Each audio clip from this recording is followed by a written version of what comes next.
Thank you, Larry. We welcome everyone to the Music City, just a stone's throw from the...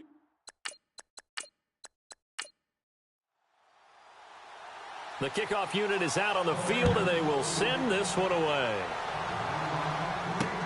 Fielded about a yard deep. And he'll get it up past the 20 to the 22-yard line. So out comes this offense to take over for the first time. They'll be led out by their quarterback. Out of Oregon, it's Marcus Mariota. Marcus Mariota's skill set can help continue to evolve the position of quarterback in the NFL because his ability to run with the football, you may not utilize it as little as other coaches have in the past. You may emphasize that part of the game a little bit more. They go play action here on first down. Oh, he's going to take a shot right away. And they didn't wait long to take a shot there, that's for sure. But it falls incomplete, and it's second down. Eric Decker was the intended receiver, and that'll bring up second down. And now we get a peek at the Titan offense. The 2016 Tennessee Titans offense liked to bill itself as exotic smash mouth, and they got the smash mouth part down correctly. Finished third in the league in rushing, but only 25th in passing. So to become more exotic, they've got to get better play from the wide receivers on the perimeter. A run, it's Murray. And he'll take it ahead to the 28-yard line. They get 6 here after the incompletion, and it'll leave them with a 3rd and 4. No other way to say it, but it was an off year for DeMarco Murray in Philadelphia, and Chip Kelly's offense didn't really seem to be a fit. But when he went to Tennessee playing for Mike Mularkey, boy, did he fit in a big way. Finished 3rd in the NFL in rushing behind Ezekiel Elliott and a late-charging Jordan Howard. He was ahead of Howard much of the year. I remember Coach Mularkey in preseason said, DeMarco Murray's my #1 back. He'll get plenty of carries here, and he did. This team is not going to make it easy for you. They're a physical group, and we just saw it there on that play. It came in, made the contact, just as he's trying to haul it in. In his 10th year, here's Brett Kern to punt this one. He'll kick it away after a 3 and out on the opening drive of the game.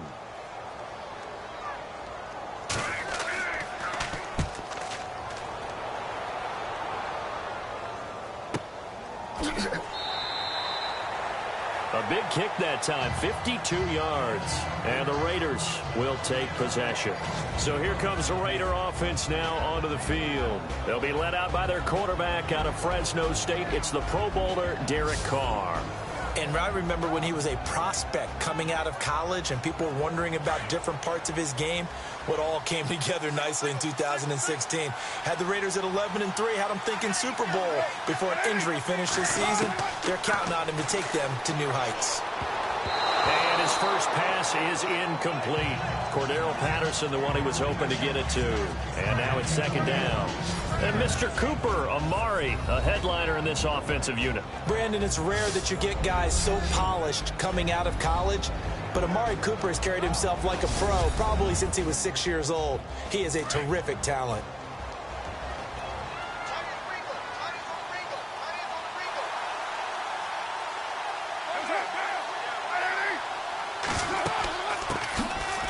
Now Washington. And he'll power his way up near the 25. Give him 5 on the carry there, and it'll set up a 3rd down.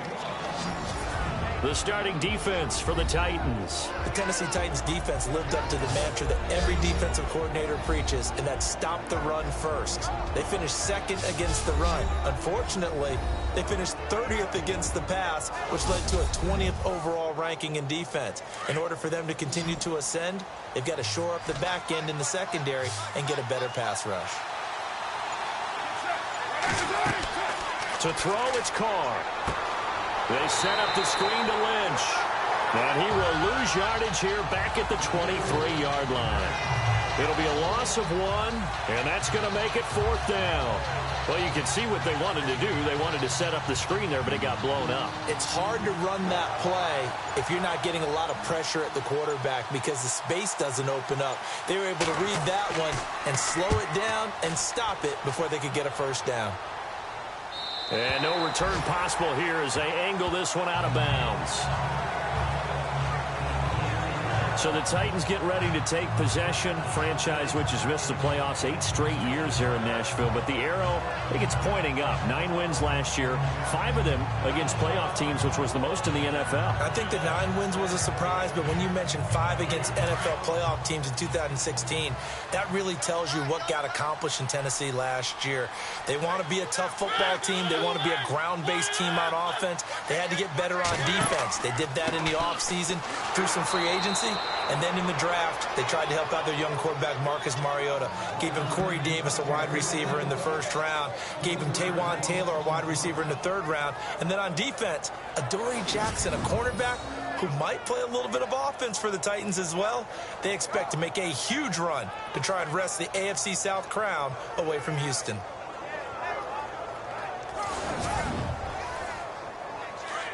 And on the outside, they're playing press coverage.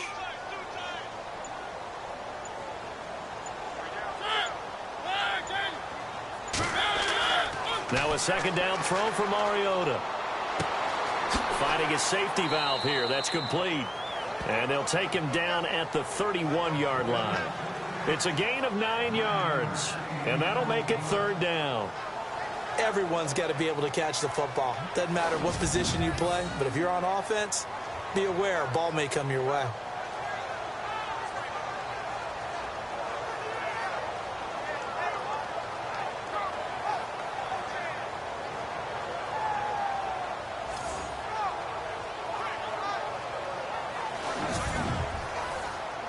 And on 3rd down, a nickel formation here defensively.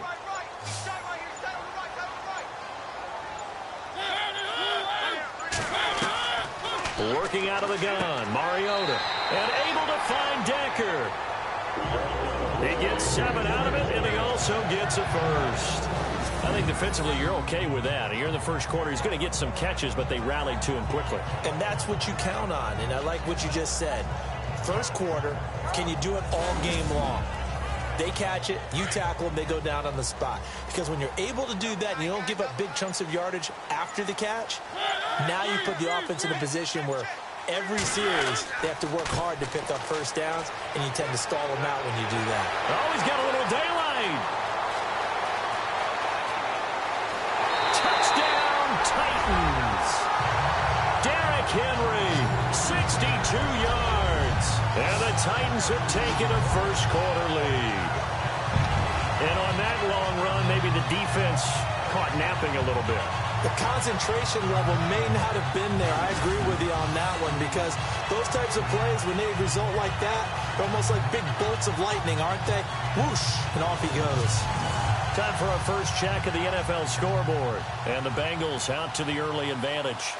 And we'll keep an eye on that one as our game goes along here. And this is good. Our score, 7-0 Tennessee. Now here's Suckup out to kick it away.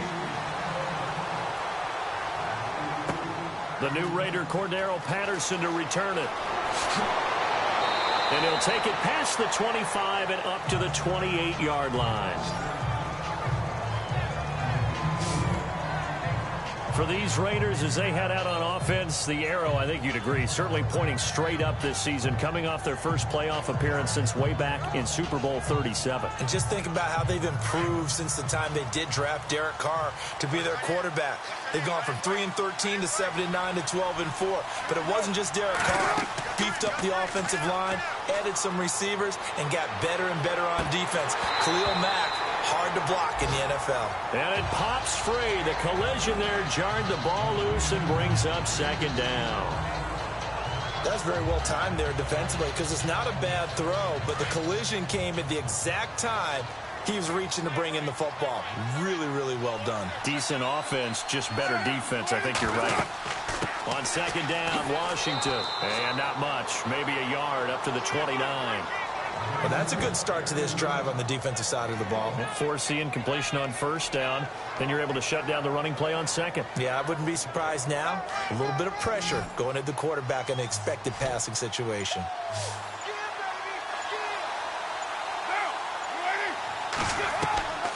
Throwing his car on 3rd down. Pressure comes, and the Titans able to bring him down.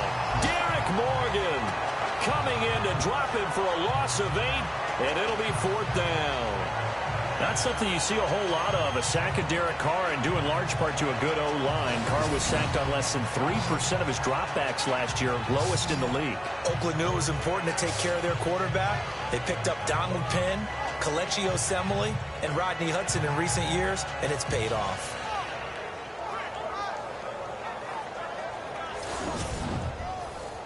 Here's Marquette King now as the drive goes backwards, so he's on to punt it away.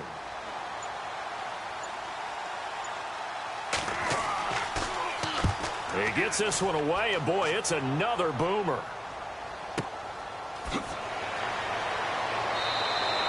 A big kick there. We'll call it 56 yards on the punt, and it'll be Titan football. The Titan offense now working their way back onto the field. And they're hoping to redo their efforts in the last drive when they got into the end zone. And just think of what it's like now on the sideline. Because when you score a touchdown, you have to go over and look at the tablet and see what you did on the last drive. When you scored points, it's a whole lot better view than when you're trying to figure out how to fix things there. A first down throw for Mariota. Amaro's got it, left side. Give him 9 there on the first down completion. Seeing that play and understanding just how tough it is to cover, it's me glad I didn't make it in that league. I would have had a really difficult time. But now you get to sit up here with me. Yeah, and that's fun, isn't it? And what a really nice game right there on first down for him. That was second down run for Murray. And this defense not giving him anything there. Maybe a yard up to the 36. And we take a look now at the defense for the Raiders. Sometimes the numbers really don't tell the full picture because Oakland was 26th in total defense, and they were tied for first in turnover margin at plus 16 with Kansas City. That makes up for a lot of other issues when you're able to take the ball away.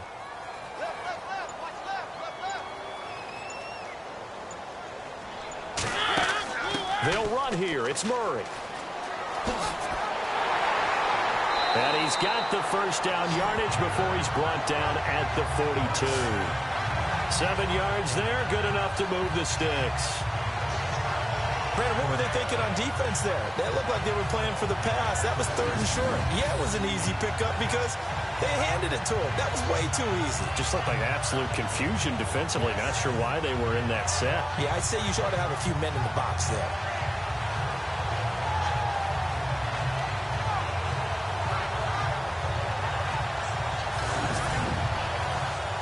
So the offense has it 1st and 10.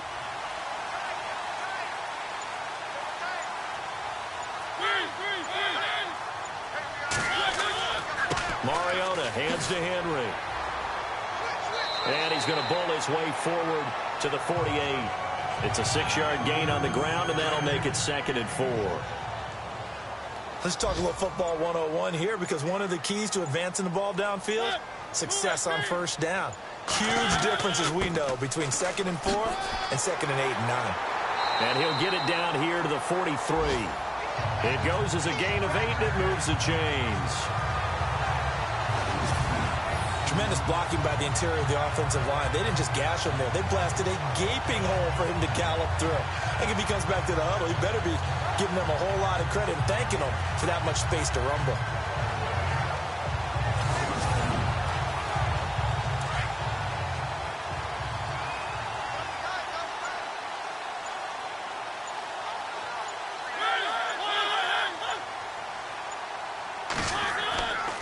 First down carry for Henry. And he'll be brought down at about the 42. Give him a couple on the carry there. 2nd and 8.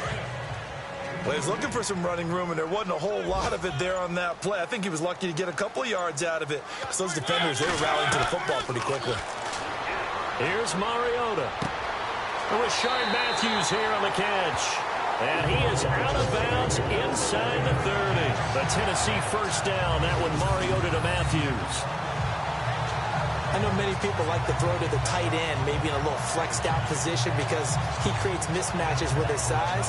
The slot receivers do the same thing with their quickness, their speed, and their route running savvy. Offense walks to the line for play number 7 of the drive.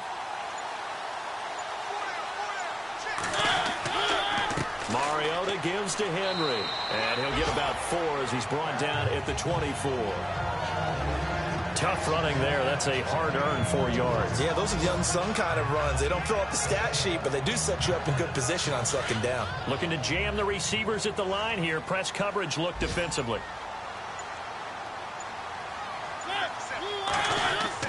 Mariota now on second down. Got a man, and it's taken in for a Titans touchdown. Eric Decker, his first touchdown as a Tennessee Titan. And the Titans find a way to stretch their lead. And, partner, they found a gap there on the post pattern, and it was in the middle third of the field. And that's really difficult to do because ordinarily the safeties are back there to prevent that happening. But they found the opening and exploited it.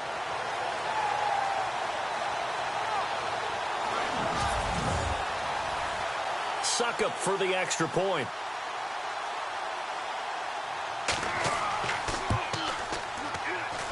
And it's good to make it 14-0.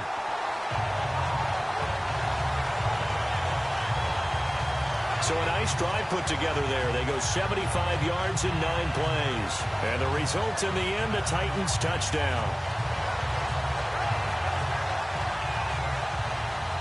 Now here's Suckup out to kick it away. This is fielded a couple yards deep. And he'll take this one near the 25, call it the 26-yard line. Now the Raiders offense, they get set to head back on the field. Already down 2 touchdowns here in the first half. This becomes a pretty important drive, doesn't it? It certainly does, and a lot of teams script plays. We know that, right? They have a script to start the ball game, and typically those scripts go between 12 and 24, 25 plays. Down 2 touchdowns early, probably not very deep into their script. I think that they'll stay with it. I don't think they'll abandon it just yet and try and generate some offense on this drive. Anything. At least 3 points, get that 0 off the board. No surprise watching Marshawn Lynch scatter bodies as he runs, but I remember doing games of his at Cal. And I remember the moves, the jump cuts, the elusiveness, as well as the strength. So 1 quarter in the books on NFL kickoff weekend. Plenty of scoring here already. EA Sports NFL Sunday returns following this.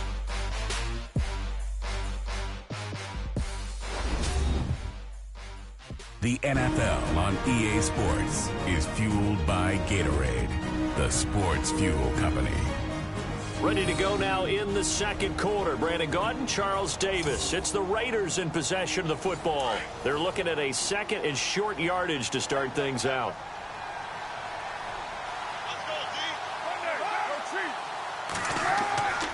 They'll keep pounding here with Lynch. And he'll be brought down shy of the 40 at the 38-yard line. They get 5 out of that one, and it moves the chains. How will Marshawn Lynch fare? That's the question in the Bay Area. Been out of the game for a year. What do you think? I think he'll fare just fine. I don't think that they'll use him as often as he was used in Seattle. But when they turn him loose, I think it'll be to great advantage for Oakland.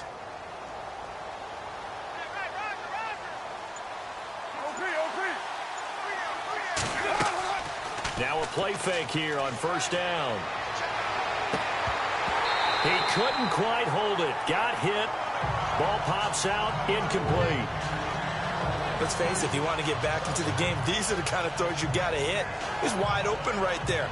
Got to be able to get it to him, don't you think? And those are the throws that haven't been available to them every time he's dropped a pass. Yeah, that's a big miss.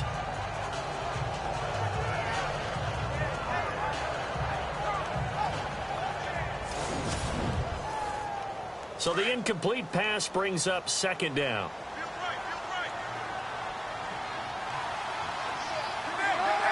Someone moved. Flag is out. That's going to be 5 yards. And that'll drive coaches crazy. You work all week on dealing with loud crowds, on dealing with motion, and then you have a guy jump. That's on the big guard, Gabe Jackson. Looks like the defense in press coverage here.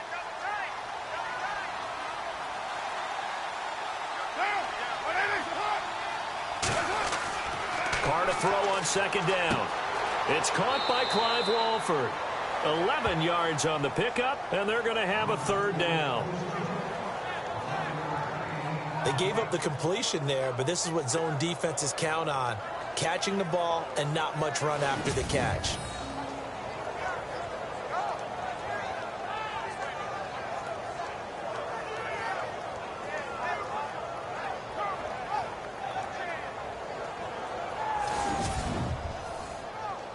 A nickel set shown by the Titans on third down. Thinking pass.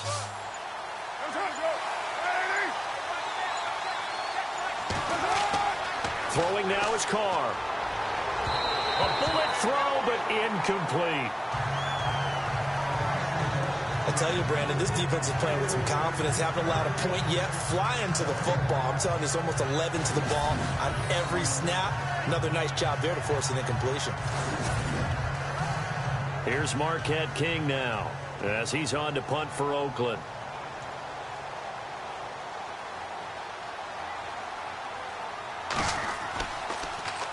And this is away. It's a high kick, and he got all of it. And problems spreading to the punt team now. This one goes all the way into the end zone on the fly, so that'll come back to the 20. Reminder that later tonight we'll see the Giants and Cowboys battle in Dallas. Seems like they're always playing in week one. And then on Monday night, a doubleheader. Adrian Peterson, his first game with the Saints. He's already back in Minnesota to play the Vikings. And then a 10-20 start on the East Coast. It's the first game for the L.A. Chargers traveling to Denver. A nice AFC West matchup. And he will lose yardage on the play. Back at his own 19-yard line. That's going to go as a loss of a yard, and it'll be second down.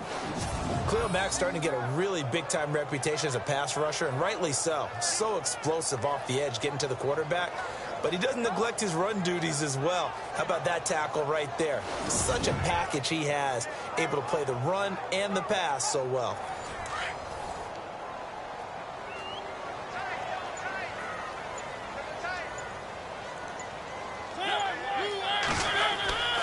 They keep it on the ground. This time it's Henry. And he'll get this up to the 30-yard line.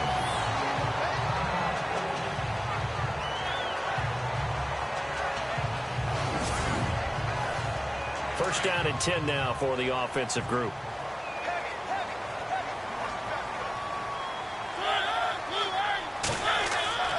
Now Mariota. Trying to force it to his tight end Walker, and it's intercepted. Picked off by Khalil Mack. And the return will be stopped at the 34-yard line.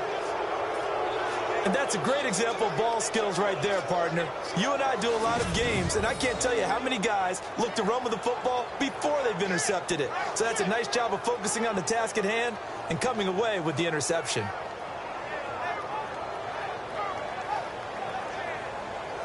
Now the Oakland offense heading back onto the field to take over. The results for them so far not that great. Well, not good at all. 3 drives, 3 punts. Yeah, and now what you're doing is you're looking at your play sheet. You're trying to figure out what you're going against defensively. I wonder, are they showing them something they haven't seen or anticipated in practice, and maybe that's throwing them off? Or do they just have to go to a different play calling section and try and run some offense that way? And he'll get a little over 2, maybe a full 3 down to the 32-yard line. Well, he hasn't made much of an impact in the running game thus far, and after that last run, not much is going to change in that area. He hasn't been able to get anything going, and really the offensive line not helping him much.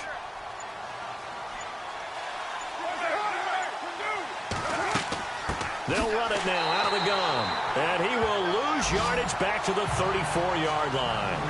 He lost 2 there, and it's third down. We just saw another example of how the defense is winning this game. Really at the point of attack, the offensive line is just getting pushed around. I think now as a play caller, you got to give them a little bit of help. Maybe keep your tight ends a little bit more. Maybe the running backs help you a little bit with the pass blocking. But you've got to help them get some confidence because you can't abandon the play calling right now.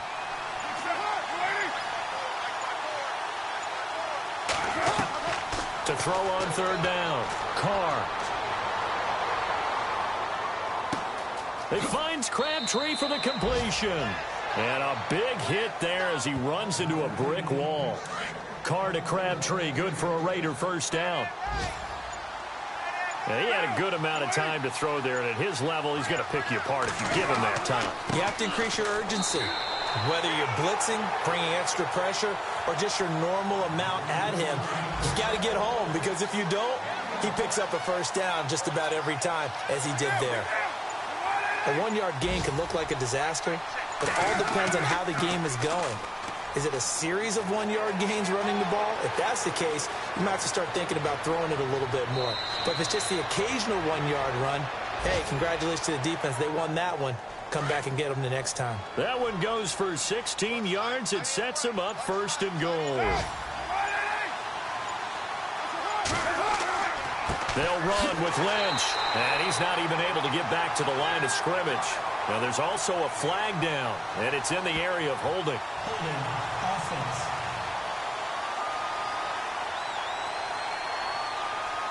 So some holding over on the left side of that O-line. And I know for the guys trying to move those big defensive people, they'd love for them to stay in one spot.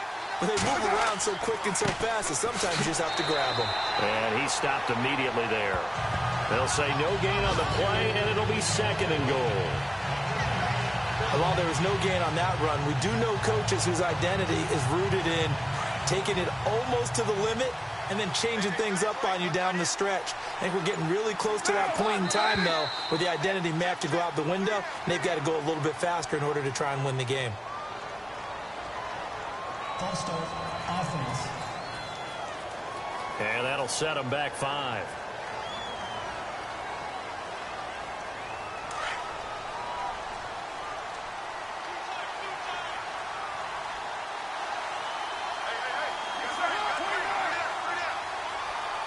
And now it's 2nd and goal. Now a handoff here to his running back. Trying to bounce it outside, but he's only able to get it back to the line of scrimmage. No gain on the play there. They're going to need to come up with something better here on 3rd and goal. So they tried runs on 1st and goal and 2nd and goal. Got stonewalled. Now from here, they've got to throw, right? I would think so, and I would think you also maybe want to come up with something different in terms of formation. Maybe spread things out a little bit. Even though you're down near the goal line where things are tight, get it spread out a little bit and try and find some room to operate. So on 4th down, off goes Carr, and on is Sebastian Janikowski. Right hash, 37-yard attempt.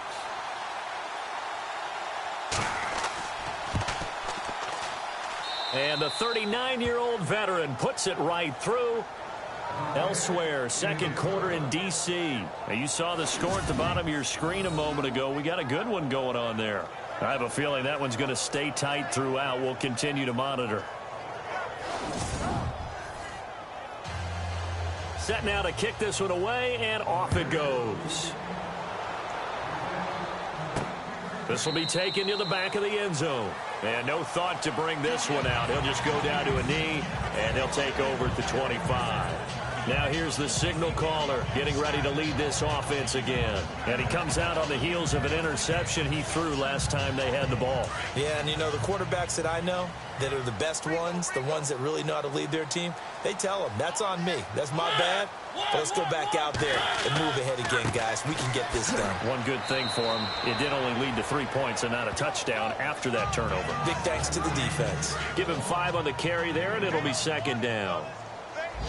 Partner, I think from our experience together, we have learned that most offensive coordinators are going to tell you, if I'm going to run the football on 1st down, I've got to get at least 4 yards. They got 5 here. They've got to feel pretty good about that one. And he'll be brought down right around the 37. It'll go as a gain of 6 that time, and it moves the chains as well. That's a good, nice, crisp run for a 1st down. I wonder if the defense might have been loosened up a little bit, maybe anticipating a pass instead of the run that they got. And he's going to be met at the line of scrimmage and taken down. Call it no gain on the play, and it'll be 2nd down. Boy, that's a lot of sirloin steak to be taken down for no gain, partner. Are you trying to suggest that he is a huge man? He is not just a big man, a huge man. Big boy. Well, how about the credit then for the defense to be able to chop that big tree and put him on the ground? I know back when you played, it took 4 of you to take a guy like that down, right? Well, that's for sure. And you know what else? I didn't want to challenge him at dinner either. Call it about a gain of 3, and they'll be looking at a 3rd and 7 coming up. Looks like they're establishing a pretty good pattern here because they've been very heavy in the running game on the last 4 plays. Yeah, you took the words right out of my mouth. So far, 4 plays in this drive, all 4 on the ground. 2 minutes to play here in the 1st half. Back to Tennessee after this. A reminder coming up at this and every halftime this season, we'll be checking in with Larry Ridley in Orlando for highlights and analysis of our first half. LR, that's my man. That's your guy.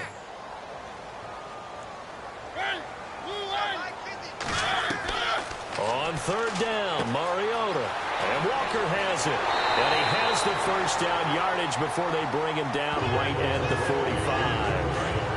A Titan first down, Mariota to Walker. His position, and he's listed as a tight end, but he certainly doesn't run like one, and that's what we're seeing more and more coming into the league. Those guys who can run, make plays after the catch, and gain that additional yardage. And using that speed there to turn it into a pretty nice little gain. And they're able to get this one down to the 25. And a nice gain of 21 yards.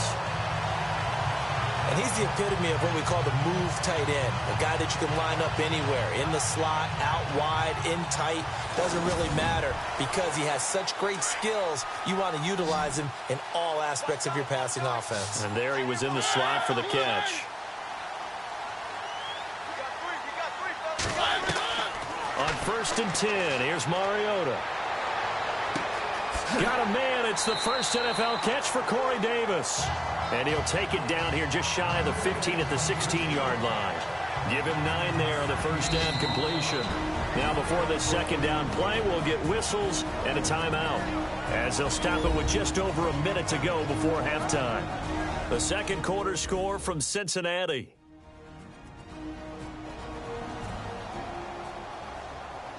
Offense walks to the line for play number 7 of the drive.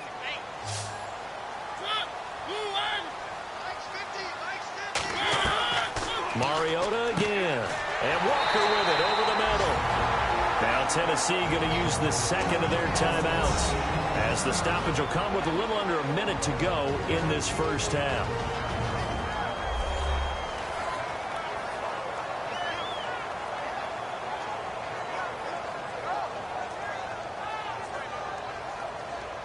The Titans scored a touchdown last year, 72% of their trips in the red zone, tops in the league, and they've got another shot here, 1st and 10. They'll throw again. Mariota. This will be caught at about the 6. And he'll be brought down this time at the 5-yard line. A gain of 6 there on first. One thing I can say pretty safely, that route is not called if you don't have a guy who can throw the ball and put some mustard on it. Because if you're going to lollipop it in the middle of the field, bad things usually happen. It takes a strong-arm guy who can rifle it in there, and they were able to successfully complete that one. And no escaping this time as he'll go down. They got him for a sack. Jihad Ward in there to sack him for a loss of 6. They've been moving the ball well offensively, really getting into a groove. Last play, pass completion. Now, finally, the defense gets there. And you have to find a way to disrupt their rhythm. Do you do it with coverage, or do you do it with pressure? They elected to go with pressure, and it was the right call.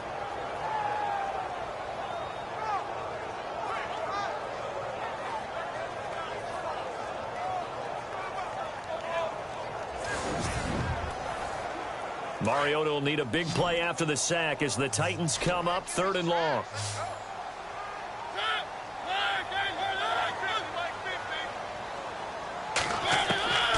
From the shotgun, it's Mariota. And he's going to go down. Couldn't get a throw off with the pressure. Maybe that was for the best, as that brings us to the end of this first half of play. All right, Brandon, back to you and Charles in a bit. But first, let's get you caught up on all the highlights from the first half. The Titans are happy to be sitting in the locker room with the lead. The Raiders didn't play their best, and they'll need to be at their best now to come back. All right, let's get it going. Let's roll those first half highlights. Down midway through the first, Henry's going to break into the secondary. He'll go for the score as they take a 7-0 lead. Raiders with the ball midway through 1. Morgan's. All right, we will save the Week 1 highlights and apparently get right back to the action here in the 3rd.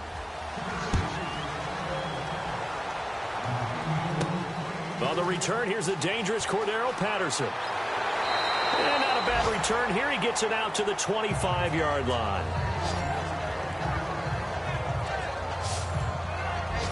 Now comes the Raiders offense. They'll go on offense first to start quarter number 3. They have the ball here for the inaugural drive of the second half. Pretty big deficit, though. We'll see what adjustments were made in that locker room.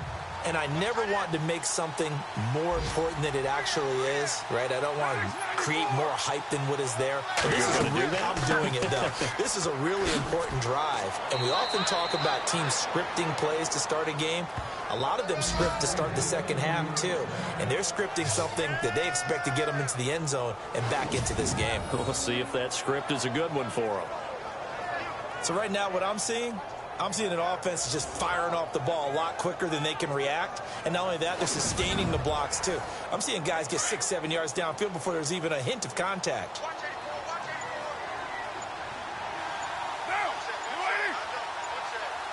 So the play clock's running down.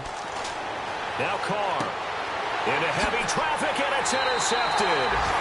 It's picked off by Bryce McCain, and his guys are going to take over at the 39-yard line.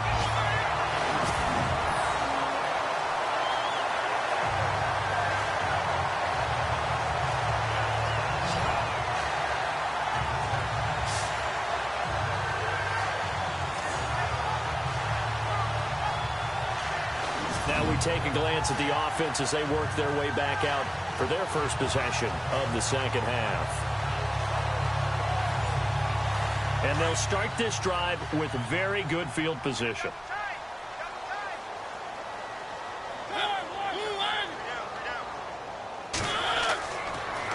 On the counter, it's Henry. And he'll be brought down, losing yardage back at the 40. It's a loss of a yard there, and now second down. Wow, that play got shut down in a hurry. As soon as the snap came, you could see defensively they were just closing in. That was going nowhere. Yeah, you count on your offensive line to give you a little bit of space, a little bit of time so you can make a move. There was none there for him.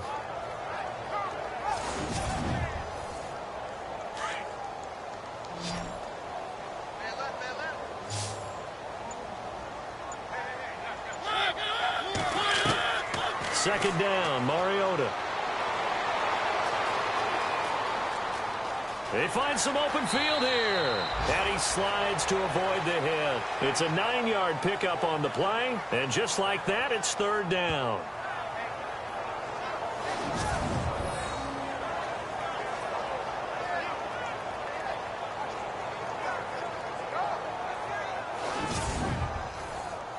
The Titans on third down. They've converted 3 out of 5 thus far. This time they face a 3rd and 2. To throw is Mariota. And no escaping this time as he'll go down. They got him for a sack. Khalil Mack coming in to drop him for a loss of 8, and it'll be 4th down. And they brought the pressure there just right up the gut, didn't they?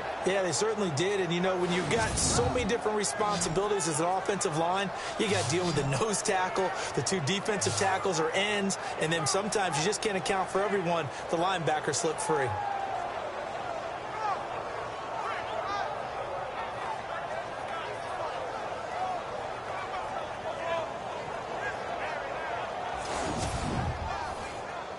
So now on comes the field goal unit, and wow, this is no ordinary try here. This will be from 56 yards out.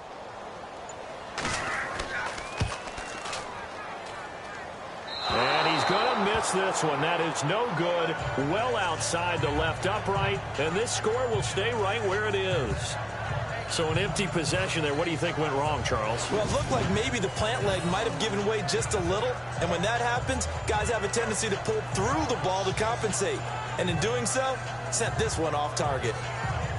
And now Oakland ready to take the field. And following the interception, just any interception, are you a little bit more cautious when you start that next drive, or no, you just throw that out the window? I think you are. I don't think that there's any way you can run back out there and go, totally didn't affect me. Let's just go ahead and be loose with the football again. You're going to take care of it, but you have to be careful about being too cautious because now you can't run any offense at all. Still want to attack. We'll see how they attack him here. Now after the play, it's Marshawn Lynch who appears to have been shaken up. Hate to see this. Week 1 of the season. We'll be back.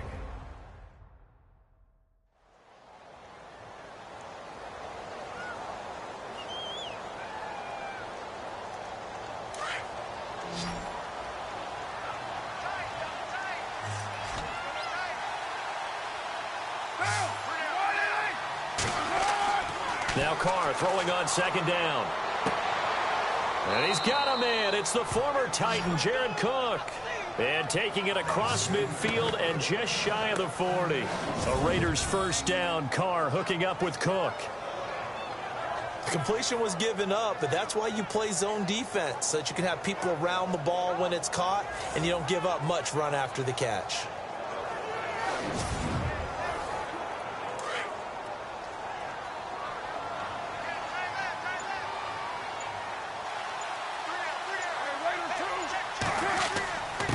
And he'll give it here to his running back.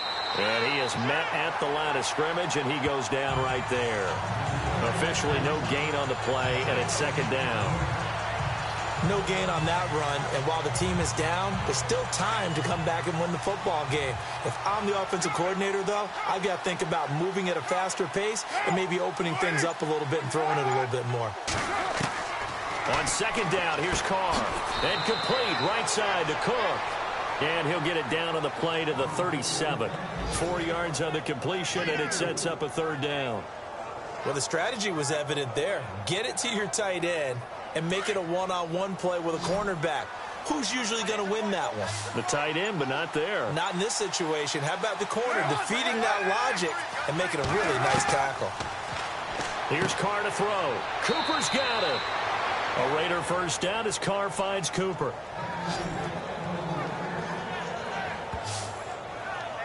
That was a nicely run slant route, and what the receiver's trying to do is make the defender think he's going upfield for a deeper route, and then breaks it off, usually after about 3 to 4 steps, and cuts towards the middle of the field. And now what he's trying to do is use his body to keep the defender away from the football and give the quarterback a really nice target. So here we go, 1st and 10 now.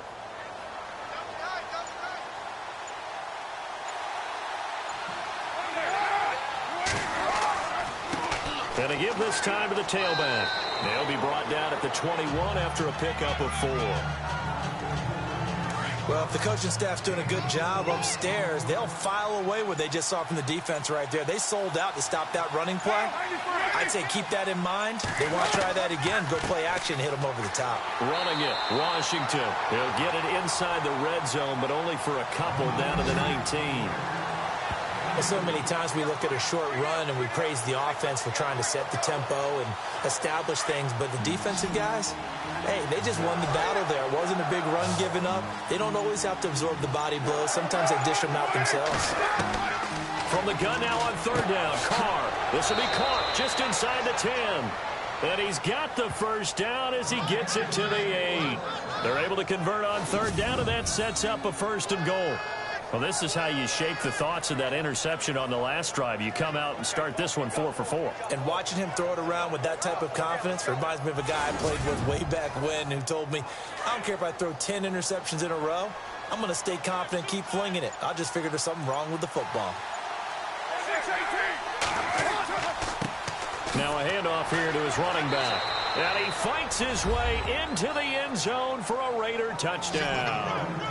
A great play there. An 8-yard touchdown run. And the Raiders are back within a score.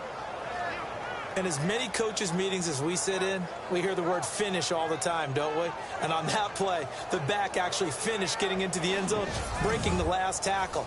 Tried to wrap up, tried to use the proper technique, just wasn't able to get it done. Elsewhere, a third-quarter score. Now, you saw the score at the bottom of your screen a moment ago. We got a good one going on there. Carr, this will be caught at about the 6. Remember to keep an eye on the ticker, of course, at the bottom of your screen for updates on that game and others around the NFL. Protection was great. He had time to set up a campsite, but in the secondary, though, they were ready. And I think that in most places on the field, if you have that much time to throw the ball, someone's going to shake free and you'll find an open receiver. But condensed near the goal line on a 2-point conversion, all that exit, there's not any extra field. So it kind of closes in on them, and that allows you to cover a little bit better.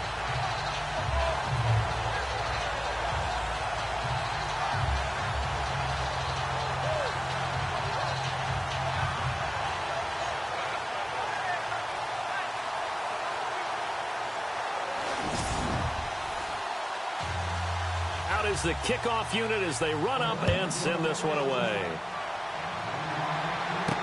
Adoree Jackson on the return. And he'll take it up past the 25 to the 26-yard line. Out come the Titans now. Last time out, they had that long 50-plus yard field goal that they missed. And I'm sure on their sideline they're thinking to themselves, okay, do we still want to try one if we're in that position again? And I would dare say that the answer would be yes. They're going to have a lot of confidence in their kicker. But just to be on the safe side, I'm sure they told their offensive guys, can we get a little bit closer this time? Closer. Yeah, well, I'd rather get in the end zone first and foremost. But if all else fails, less of a field goal attempt for him.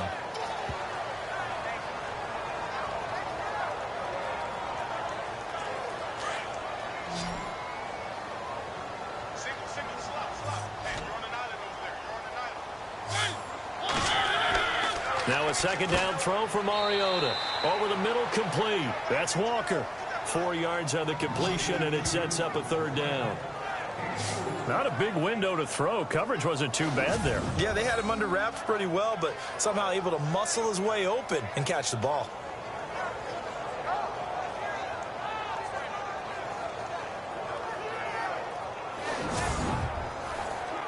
The Titans on third down. They've hit it 50%, 3 of 6 to this point. This will be 3rd and 6.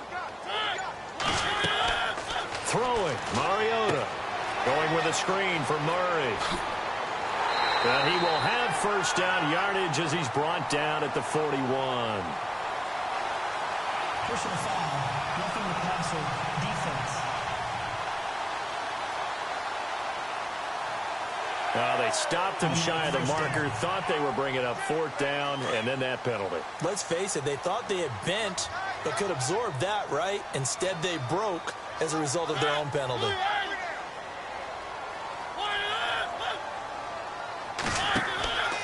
Following the penalty, it's Murray. Off to the races, DeMarco Murray. And he gets this one all the way down inside the 15. All told, it's an even 30 and a first down. Boy, he does it at a high level, doesn't he? Because when I watch him, I think of his vision. Straight ahead, peripheral. Also has that sense of where holes are going to be before they actually open. I think that helps set him apart from many of the other backs in the league. Around the NFL, they've gone to the 3rd in Cleveland. And the Steelers, they've scored again and opened up that advantage. We'll keep you updated on that one as it progresses.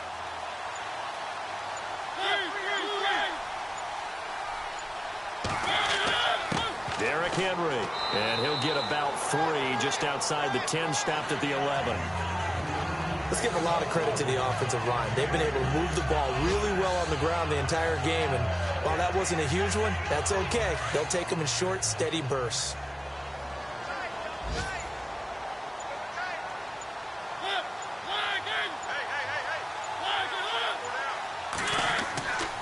On second down, here's Henry. And this time the yards won't come so easy as they'll, in fact, tackle him behind the line. It's a loss of 2, now 3rd down. Well, partner, I guess sometimes just a matter of philosophy. Some say run it until they absolutely stop you, and others say, well, when you think they're about to stop you, fool them a little bit. I guess they should have tried to fool them on that play. The Titans on 3rd down. They've hit 4 of 7. This is 3rd and 9. Now we've got movement up front. I think this is going to be on the Titans. False start, offense. And that'll be accepted, of course, and that moves them back 5. Still 3rd down. And on the outside, they're playing press coverage.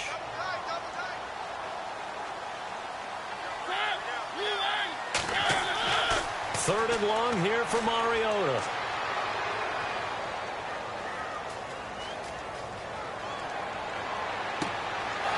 saw that one coming. It's intercepted. Thrown back across his body. Picked off by the safety, Reggie Nelson. Partner, we've heard it once, we've heard it 1,000 times. Don't throw late down the middle. And he did. We see the end result. Yeah, what you have to do is you've got to make sure you manipulate those defenders with your eyes and your head, maybe even some body movement to move them a little if you're going to come back late down the middle. Elsewhere, second half is underway up in Orchard Park. Now, you saw the score at the bottom of your screen a moment ago. We got a good one going on there. And we'll keep an eye on that one as our game goes along here.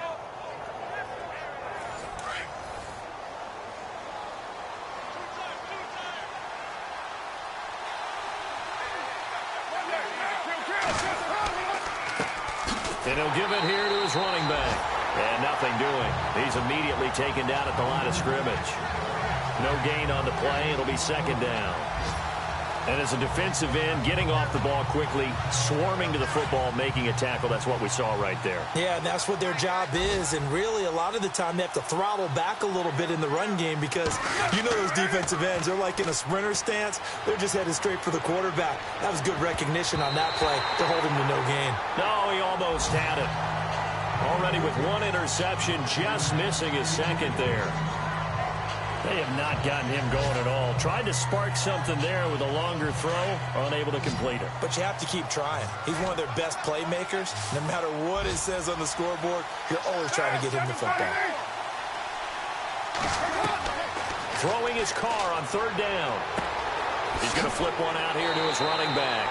And he showcases the spin. A pretty good gain before he's taken down.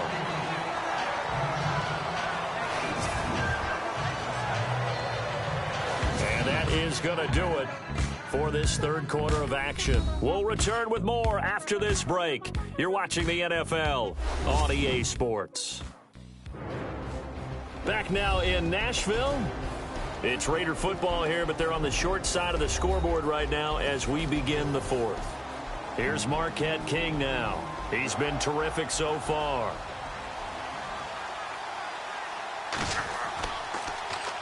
And he gets it away, and it's a laser headed for the sidelines. And this one will not be returnable as it sails out of bounds. From Soldier Field, meanwhile, in Chicago, a third quarter score. Now, you saw the score at the bottom of your screen a moment ago. We got a good one going on there. Remember to keep an eye on the ticker, of course, at the bottom of your screen for updates on that game and others around the NFL. And here comes Tennessee as they get set to take the field. Just week one, but already plenty of intrigue with the games going on, and this one no different as we come up on a 1st and 10. Here's Murray now as they run it to start the drive. And he will forge his way forward only up to the 2-yard line. Just a yard on the pickup there, and it'll bring up a 2nd and 9. Brandon, it's all about pace and tempo now for them. They've got the advantage, so I'm going to put musical terms for you. You don't want to go prestissimo. That's too quick, too lively, right? But you also don't want to slow it down too much. You don't want to go lento. What you really want to be is moderado. Nice and even, nice and steady, get those gains, and close out the game. I think that chicken parm from last night's gone to your head. Give him 3 yards, and now they're left needing a conversion here on 3rd and 6. Fourth quarter, holding on to a lead. Fullback carry, 3 or 4 yards. I guess that's what you're looking for. And it just brings back memories for me because I remember my coaches in this situation. I remember one time my head coach into his headset telling the offensive coordinator, I want the big boy carrying the ball. And that's what you have in this spot. Him covering up on the ball, taking care of it, and grinding out yardage. On is Kern, the punter, to send this one away. Great coverage there, holds him to a 2-yard return following a 50-yard punt. And out will come the offense as they take over. And now Oakland ready to take the field.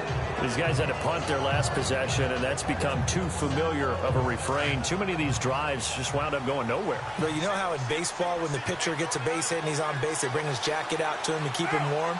A lot of times the punter goes to the sideline, puts on sweatpants or a wrap over his leg to keep it warm.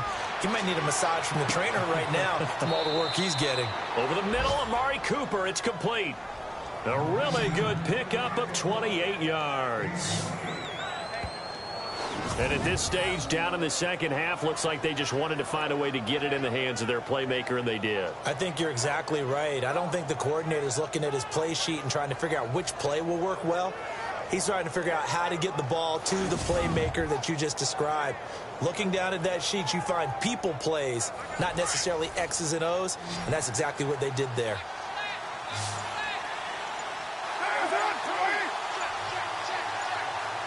They'll need to get the play off quickly. Now Carr. And that is incomplete. Amari Cooper, his intended receiver. That'll bring up second down. Really a tough stretch for the Raiders to start the season. 3 of their first 4 on the road. They'll be home next week hosting the Jets, but then right back on the road traveling out to Washington. And then they'll play at Denver. Never an easy game. And he's going to be taken down back around the 35-yard line. And I know it seems like we say this a lot in broadcast booths, but a quarterback can hold on to the football too long in these situations. I think he did right there. Oh, I agree with you totally. Sometimes you have to understand situations. Get rid of the football, save some yardage, to make it less to gain for the next down. Instead, he was so hipped on ball security, he held on to it and took a big sack.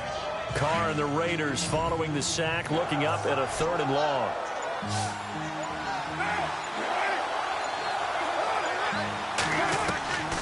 Working from the gun, it's Carr. And he's going to go down again. Wesley Woodyard. He's the one to get it this time. And back-to-back sacks are going to bring up a 4th down. And we say it all the time, have to be able to get rid of the ball sooner than that. You have to help your offensive line out. They're going to protect you as best they can.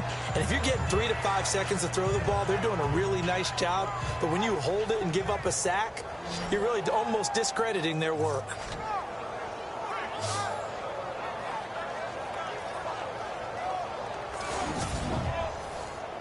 So on 4th down, out trots the kicker in a big spot here. So this will be spotted on the midfield logo. It's a 58-yard attempt. He's got the leg, but it's no good. He missed it right, and this score will stay right where it is. And right now we spotlight DeMarco Murray.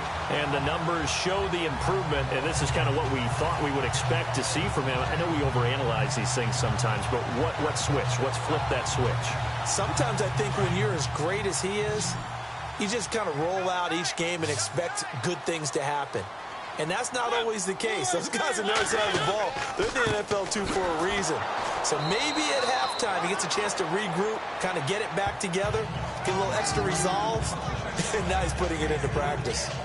Offensively with the lead, you want to run the ball, keep the clock going, but you also want to still kind of be in attack mode too, right? So how do you do that and not come back on your heels? Yeah, think about all the practices we've watched where they have that tempo period to go over things just like this, where they describe the scenario, tell you what they're looking for, and make sure that they're still attacking, yet at the same time not going so fast as to leave too much time on the clock. First down, Titans, gain of 12.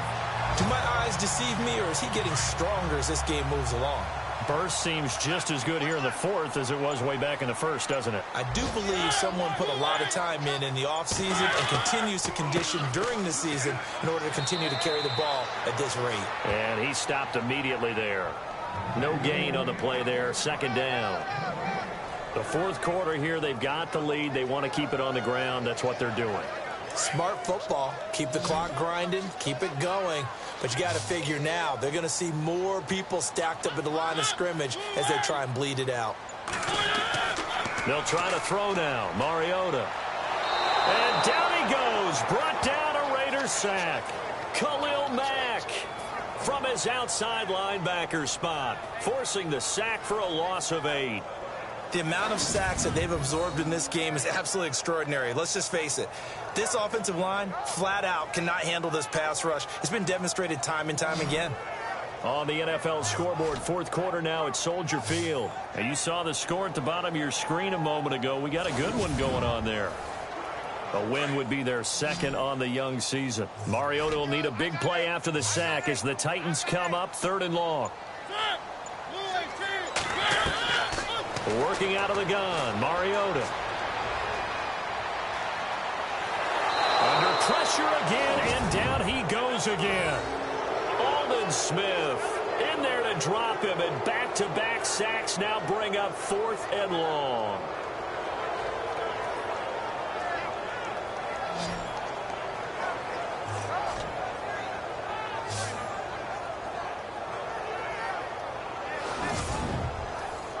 Here's Brett Kern now as he's on to punt for Tennessee.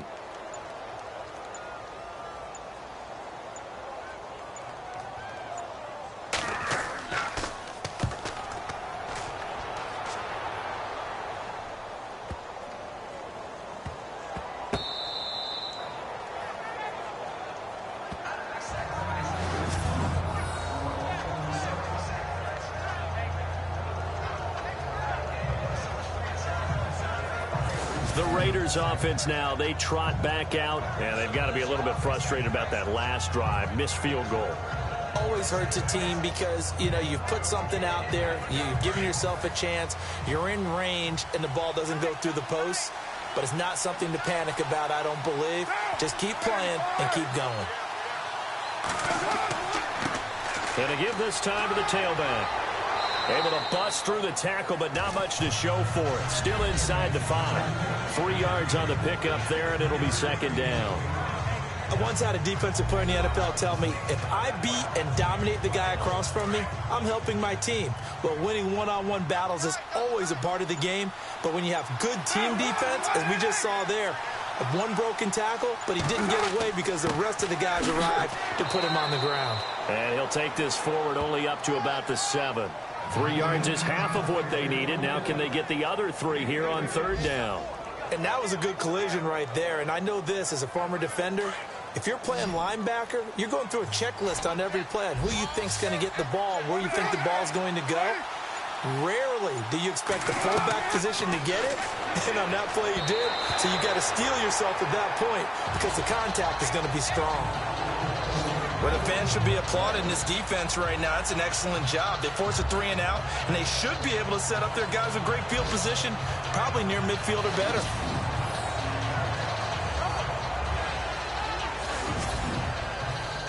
Here's Marquette King now as he's on for the 5th time here today.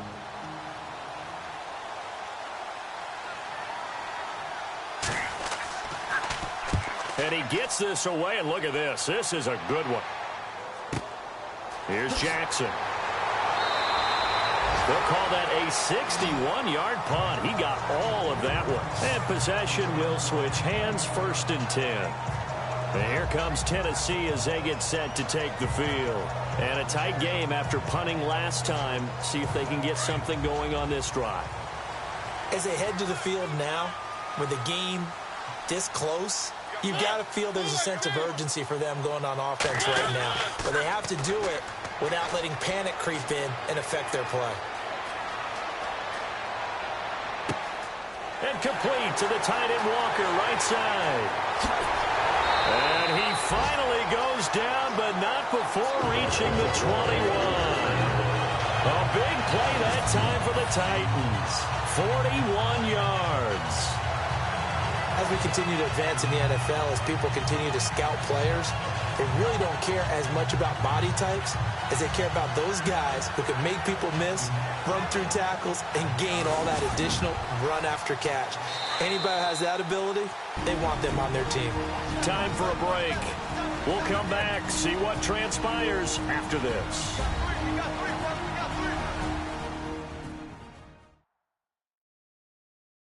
So the Titans in possession of the football here as we get you reset.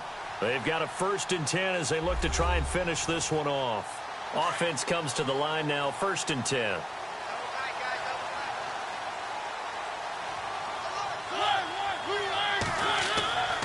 Carries piling up. It's Murray again. And able to push his way forward here for a good little gain. And now right out of the 2-minute break, we'll get a timeout used defensively with 1:56 to go.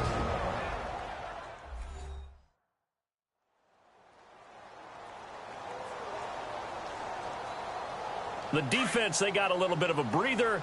Now they're back and set as we resume play. Mariota here to throw. This will be caught just inside the 10. And he'll take this into the end zone. Now, hold on here. We do have a flag down. So let's see what this is about. Personal foul, roughing the passer, defense. And yes, they want the points, so they will decline the penalty. No question there. You don't think they spent a couple of seconds mulling over what the penalty would do for them? I don't even know why they asked the sideline. Not at all. When you put the ball in the end zone on a takeaway, take the points and keep moving.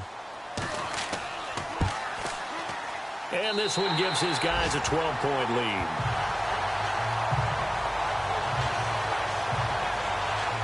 They had the short field, and they made quick work of it. Just 2 plays to get into the end zone.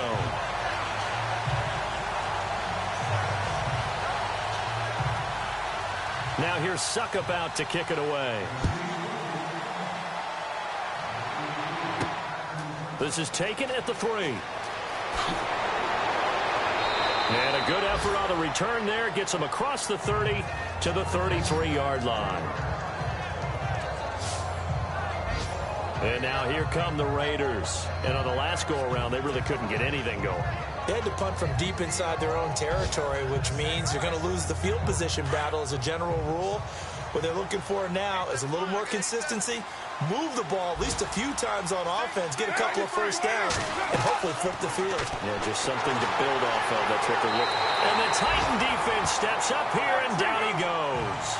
Brian Arakpo in there to take him down, and the clock will roll. Carr to throw on second down. And brought in by the tight end Cook. Now the Raiders going to go ahead and use the second of their timeouts as they'll talk it over here before what will be an important third down.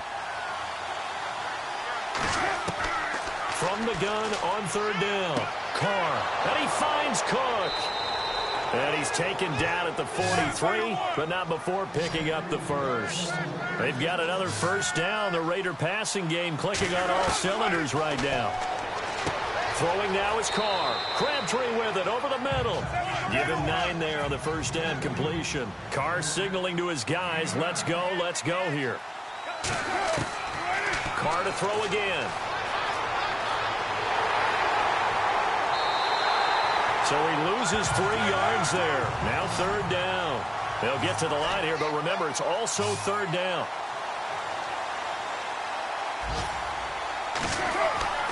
To throw, it's Carr. And he'll have his man. That's Cooper. That one goes for 24 yards. First down now, but the clock continues to move. And he clocks it with just over 30 seconds left.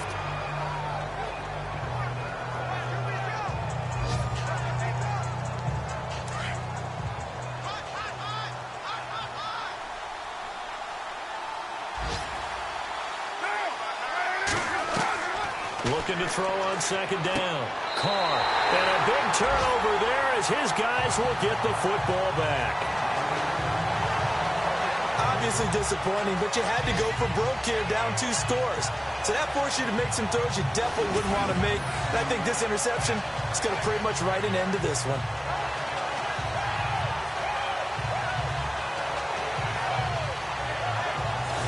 Marching back out there now, the Raiders defense gets ready. And they gave up a touchdown last drive. You kind of need to hit the reset button after every touchdown given up, Charles. I love that. And the way that you phrased it is perfect because from series to series, you can reset how the game is going to go. If you gave up a touchdown before, it doesn't mean you have to do it again. And if you made a great play before, you have to reset again anyway because they're going to attack. So I love the way you phrased it and put it out there. That's what they have to do in this series. It's not like when you're playing a video game. You can't hit the reset button here. Let's go. No, you shouldn't anyway. That's for sure.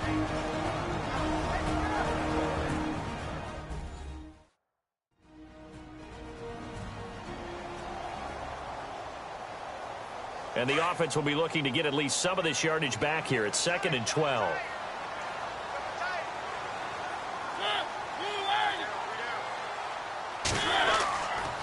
This is Henry. And a nice pickup as this one gets him to the 10-yard line. 8 yards there on the carry, and now they're left with a much more manageable 3rd and 3. I guess the simple question, why not just take a knee there? I don't understand either why you would take any sort of a chance. We've seen it happen in the game of football. Doesn't matter whether you've watched high school, college, or the NFL. Some people get a little greedy, try to get that extra running play in, and it can backfire on them. And partner, this first week, this first game that we get to call together, so special every year, week one. You had the flyover, the big American flag out there before the game, all the hoopla, just having football back, so special. It is an opening day, opening game. It's just...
everybody. I'm Larry Ridley. You're tuned in. All right, Larry, it's one of the new jewels of the NFL, no doubt, as you get a look in. Here's a punter, Thomas Morstead, to get this one started. And we are underway from downtown Minneapolis. To return, here comes Marcus Sherrills. And he will be brought down here at about the 17-yard line. So here's the Viking offense making their way out. They'll be led out by the former Heisman Trophy winner and #1 overall pick from Oklahoma. It's Sam Bradford. I know he doesn't move around the same way as he did as a youngster because of all the knee injuries, but he's always been a natural athlete. Coming out of high school, a lot of people thought you could play Division I college basketball. Other people have told me no matter what the sport, if he's never played it before, he'll pick it up and be proficient right out of the gate. The kind of guy that absolutely drives you crazy, even if he's your friend. I was just going to say, beat you at ping pong, beat you at foosball, beat you at golf. Yeah, drives you crazy. If these kinds of lanes are available, you have to feel like he's going to have a pretty big game on the ground. Yeah, you can tell early on he's got a little burst in his step, and that's a big pickup right there on first down. Second down, Bradford, and incomplete there. A nice hit, jars the ball free, and brings up third down. Let's take a look here at the offense for Minnesota. Minnesota had a very optimistic vision of what they would do on offense in 2016, but a couple of key injuries altered that landscape. Running back Adrian Peterson and quarterback Teddy Bridgewater. That led to them scrambling throughout the season to try and fit together their offense, try to put the running game and a new passing game together, and instead of having a big year, they finished 28th overall in total offense. And a good hit there and knocked down hard, right at the line of scrimmage.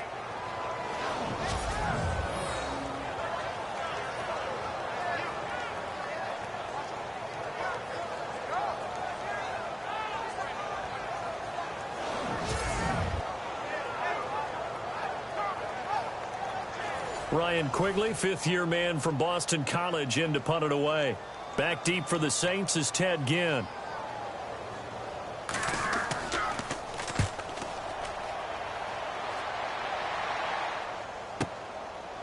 A nice little juke. We'll call that a punt of 54 yards. Well struck. And the Saints will take over with a first down and 10. And here come the Saints for their opening drive. They'll be led out by the first pick of the second round back in 2001, and that's the veteran Drew Brees.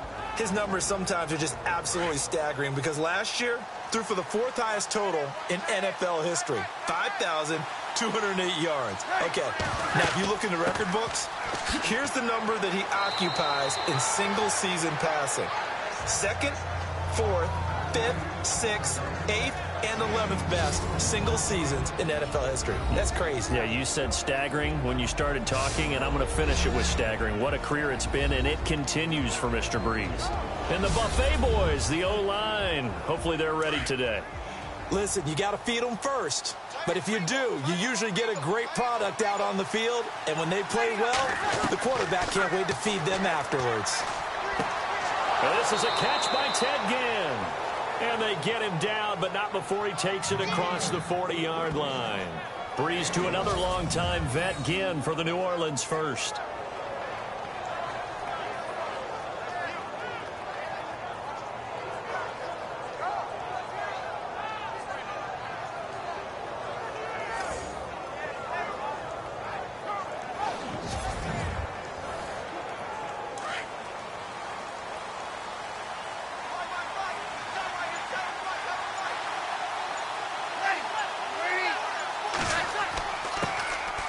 They run. It's Mark Ingram. And he's got this one just across midfield to the 49. A nice run there, 9 yards, and it'll be second down.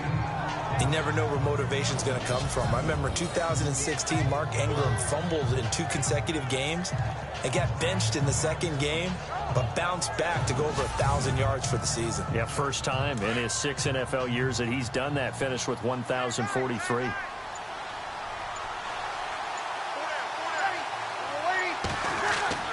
Now Brees throwing on second down. Blitz coming, and down he goes. How about that? One of the so-called little guys putting the pressure on. That was a strong safety. When I was in college, we often called that a lightning blitz.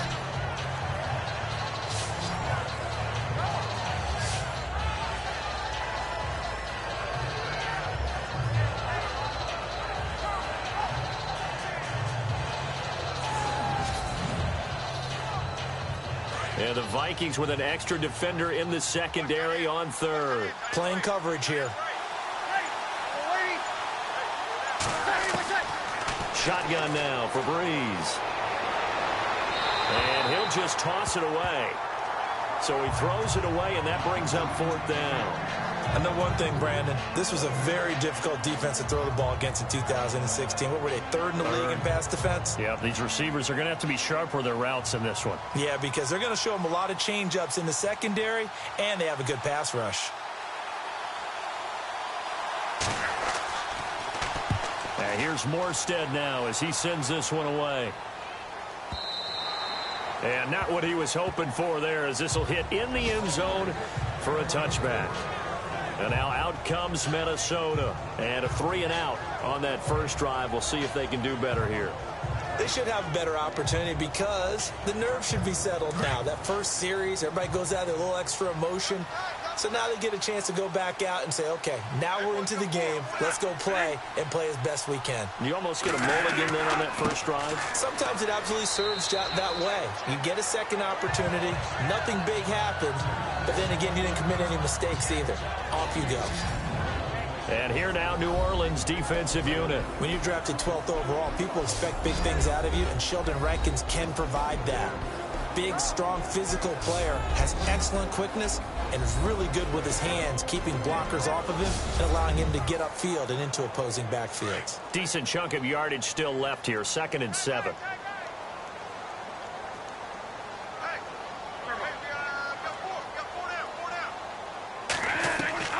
From the gun, Bradford. And an alley to run. And they're able to get this one across the 35. They give him 13 yards there on the play and a fresh set of downs.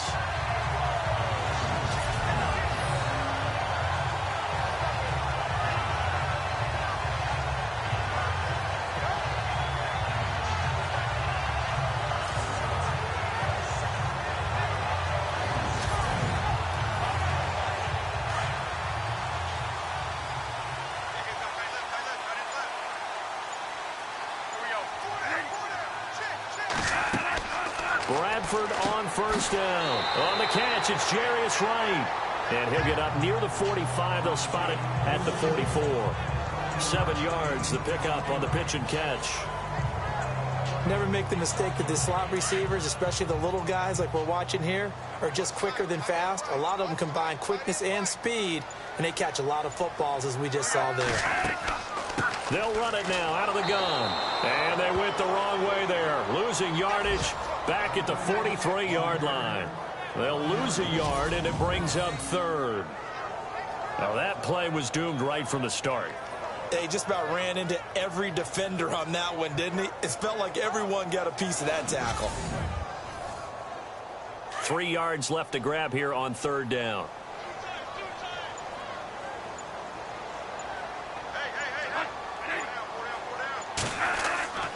Bradford. Throwing for his running back, and he's got it complete. Call it a 1-yard gain on the play, and that'll bring up fourth down. I think the training and practice broke down on that play because he simply didn't run the route deep enough to get to the first down marker, despite what was a really nice catch and toe tap on the sideline. Yeah, that's third down 101. You got to go to the marker, know where it is. He steps into this one, and this is a rocket. And this is going to carry well into the end zone for a touchback. Back out onto the field now comes the New Orleans offense. The last couple of drives have ended in punts. Maybe the crowd minds that, but you're a defensive guy. You're okay with a couple of punt drives. Listen, I'm the guy that loves a 0-0 pitch game. All right, in baseball, I can handle that going into the 7th inning. I think the crowd, though, they want to see a little bit more excitement. Let's see if someone can break something free on offense and get going. Offense at a premium the last 2 drives.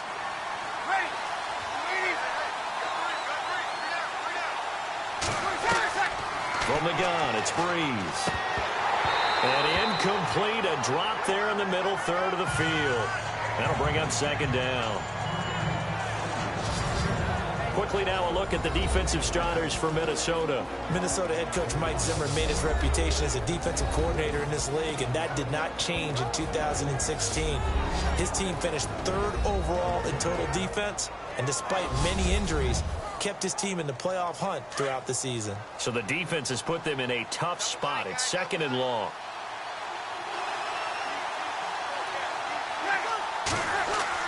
They'll fake to Peterson and now Breeze. And with a flag down, he goes down. So they're able to sack him. Now the penalty looks like it could be holding. Let's find out. So they will take the sack instead of the penalty. And it takes another down off the series. But the biggest one of all, do you want to tell the guy who just got the sack that it no longer counts? No. No, not at all. On 3rd and long, it's Breeze. He's going to go for a big play downfield. And got his man complete. And he does take it in for the touchdown, but a flag on the field, and I don't think this is going to stand. Yeah, don't put the points on the board just yet. Illegal forward pass. Offense.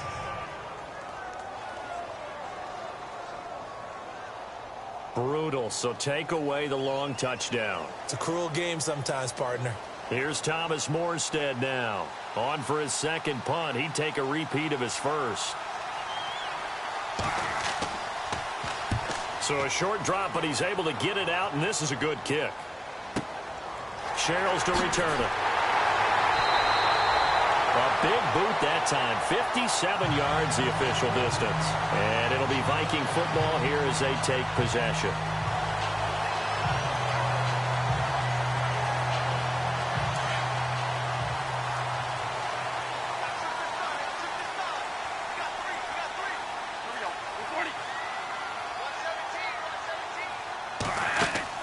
A first down throw for Bradford. He's got Floyd out left. And to the 42-yard line here and brought down there. Just a yard on the catch there. It'll be 2nd and 9. The goal of a wide receiver screen is get enough blockers in front to create a wall and let him pick his spot to run the football. How about the defense there, swarming to it and not allowing that to happen? Did not let him get downfield.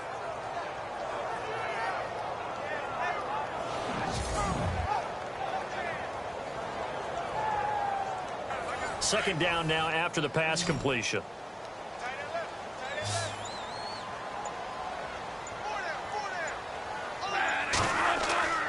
Throwing, Bradford. Going deep for Diggs. This is caught at the 20. Touchdown, Vikings. Stephon Diggs, 58 yards. And the Vikings have taken a first-quarter lead. It took them a while to get their speedster involved, but they found him downfield there. And what we've discovered as we've watched games is the speedster doesn't have to have a lot of catches, doesn't have to have volume in order to have a huge impact on the game. His speed scares the heck out of defenses, and other guys can capitalize, but when you finally hit him and he carries it all the way into the end zone, that's what you're paying him for.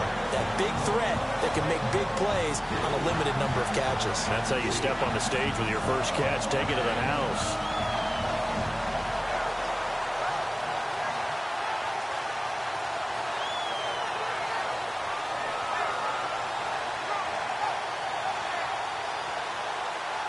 Forbath out to kick this one away. To return it, Alvin Kamara. And a nice return sets him up pretty good here at the 30-yard line.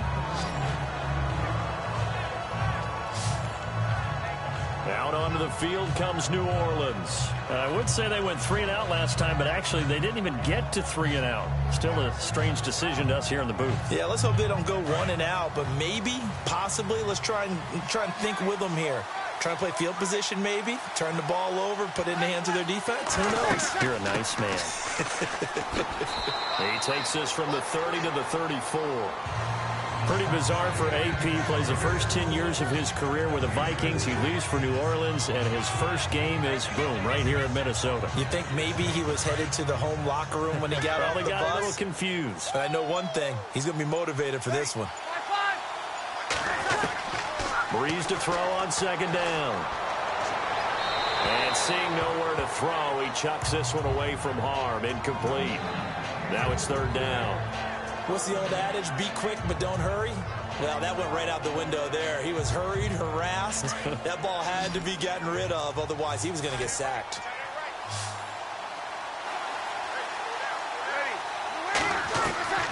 Now Breeze on third down. And almost picked off. I guess the good news for them now, it's fourth down. It's a great job by this secondary. When I watch them, they remind me of elite defenders on a basketball court, right? They want to contest each and every pass. Great contest on third down to bring up fourth.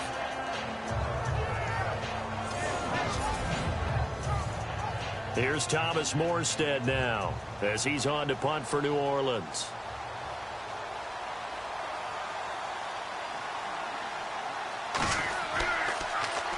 And he's getting a workout here in this first quarter as he gets it away. And that'll hit at the 5 and go into the end zone for a touchback.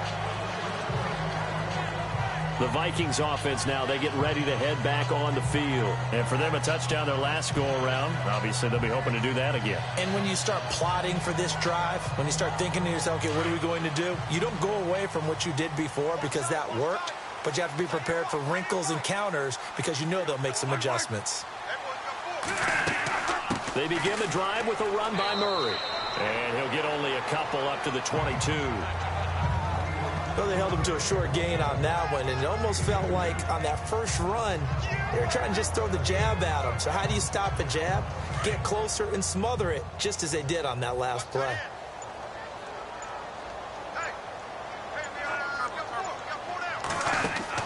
The play fake to Murray. Now it's Bradford. Oh, he dropped it.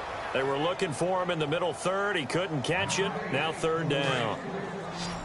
Well, you've got a receiver here who's got one touchdown already in this first quarter, and they were trying to double his pleasure there, wanting to continue to go to the guys already gotten into the end zone. But good coverage to make sure that this time it fell incomplete. And he's able to find Diggs. And he'll be out of bounds up past the 45. Looking to jam the receivers at the line here. Press coverage look defensively.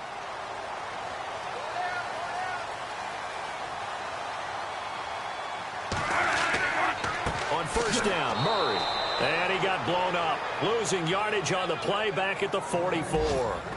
That's going to go as a loss of 2, and it'll be second down. That goes down as a loss against his rushing stats. But really, should he have to absorb that one? He had no chance on that play before they overwhelmed him. Pretty much on top of him before he could take his first step.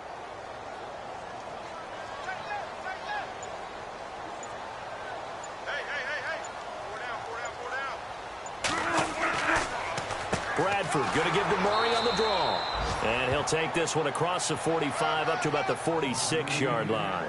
It's a gain of maybe 3, but it's going to leave him with still about 8 or 9 to go on third down.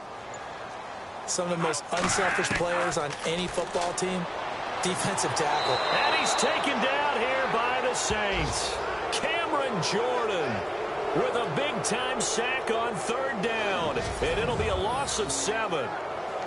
Great job defensively. I think he was trying to go through his progressions, find someone to get rid of the football. Before he knew it, he was on his back. So that just brings us right back to what you said in the beginning. A great job defensively. Nowhere to go with the football. That led to the sack. Here's Ryan Quigley now as he's on to punt for Minnesota.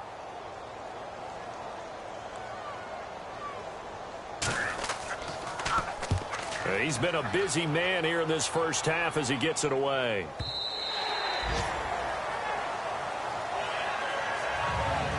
So we played a quarter here on the opening Monday night of the new season. 7-0 is our score. We're back to Minneapolis in just a moment.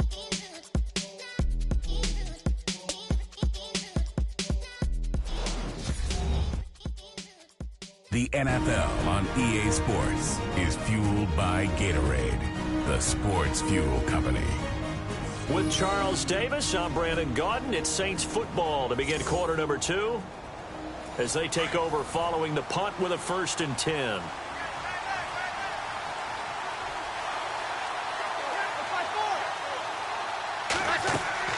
They start the drive with Peterson. And he's going to get this one across the 30-yard line.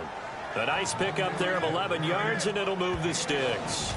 Awfully nice to see Adrian Peterson back and running well. Look, it was just 2015 when he won his last rushing title.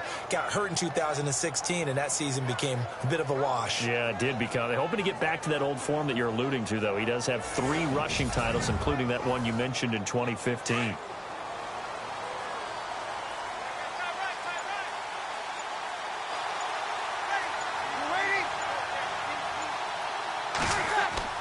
They run again on first down, Peterson. And he'll scratch out only about a yard up to the 32. Nice job by the defensive front there to hold him to a short gain on first down. Well played, I must say. Yeah, only getting 1 yard. There was no room to run.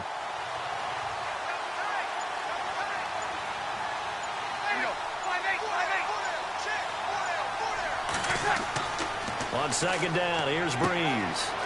It's a short one here, complete to the tight end. And he'll be brought down shy of the 40 at the 38-yard line. The reception good for 7. It's third down. When you execute a drag or a crossing route really well and give him a chance to let it develop a little bit, you can gain some significant yardage hitting your tight end on that one. And he's got the first down yardage as he brings this up to the 47. They get 9 out of that one, and as a result, the drive continues. Yeah, they really needed to get something going, didn't they? They had punted on the last 2 possessions. The running game starting to come to the front for them, providing a nice pickup there to keep this drive going.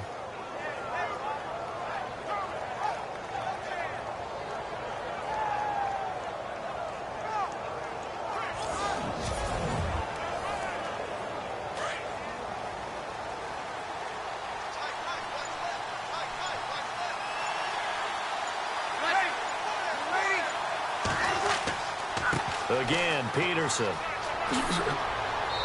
And he's going to fight his way forward here for a modest gain. 5 yards on the carry. Good pickup on first down. He hadn't had a ton of success here so far, but you get the feeling that he might be on the verge of popping one. Yeah, even on that one, there was a little bit of a hole, but it closed there quickly at the end. And now whistles and a flag, and I think we got a jump here. Neutral zone infraction, defense.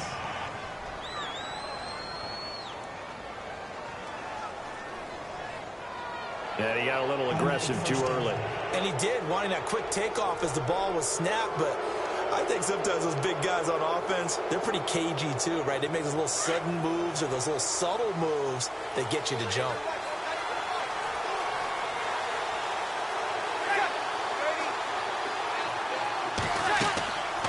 After the penalty, it's Ingram.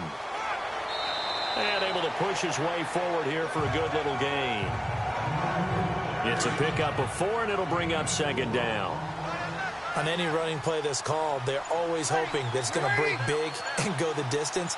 But when you get a nice gain like that, you're able to do so many things anyway. You can come back and run essentially the same play again, continue to move the ball on the ground, or you can decide to throw the ball now because usually you have the defense back on its heels. Frustrating for a defense, energizing for an offense. Finding a way to create that type of yardage in your running game, that'll make the guys carrying the ball very, very happy. Offense. So that'll back them up 5. The Saints on third down, just 1 for 3 thus far. This will be 3rd and 6.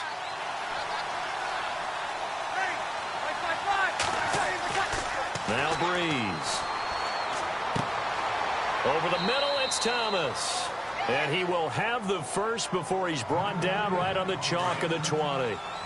He goes for 18 there as the drive will continue. Saints were the best team in the NFL on third down last year. 49% conversion rate. Helps when you have to agree. And Peterson, what happened? He lost the football. And the Vikings pick up the football. And a big turnover there as his guys will get the football back. I know he carries it a lot. I know he touches it a lot. But he does have a tendency to turn it over, and sometimes in some real key situations. I just don't see how with that death grip handshake Adrian Peterson has, I would figure the ball would never pop through. Yeah, you talked about that a lot, but You give your star like AP a little bit of a break here, right? Oh, without a doubt, because you can talk about those fumbles, and then you remember all the gigantic plays that he makes, and you learn to live with a few of them. And not great starting field position here for the offense.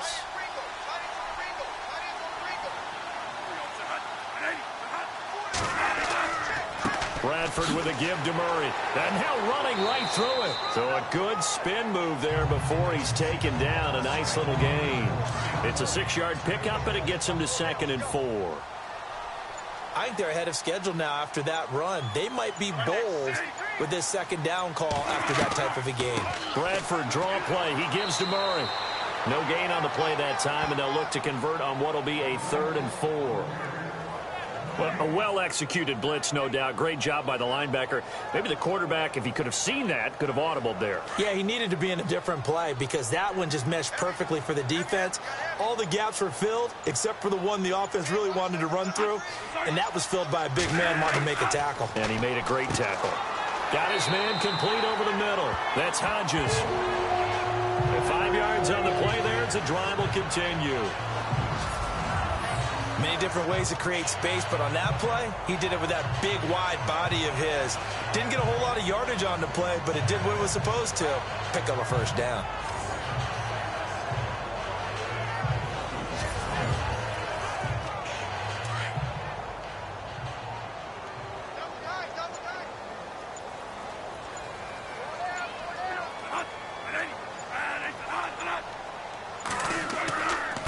Carry of the game now, Murray.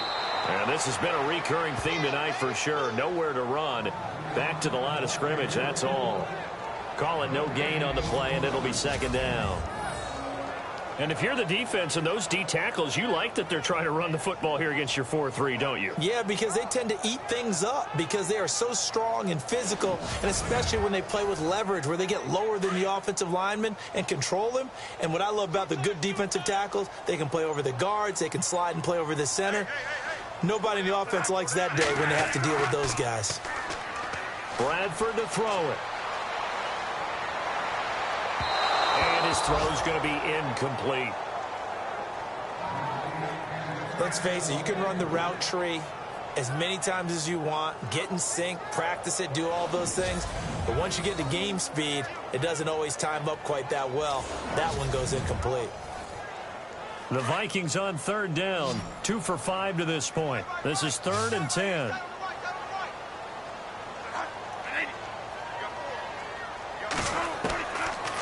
Working out of the gun, Bradford.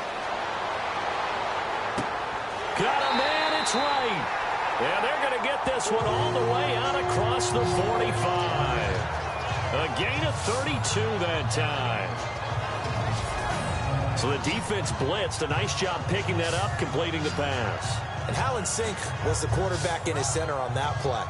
They saw the blitz, made the appropriate calls, got the line engaged because now they know there are going to be extra guys coming at the quarterback, so they got their assignments down pat and kept them away from him, and he's able to step up in the pocket and fire one now for a really good strike.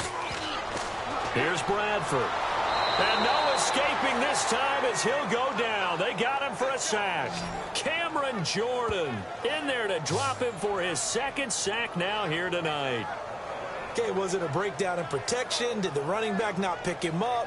What does it really matter? Sometimes it's just a great play made by the defense. Big-time sack.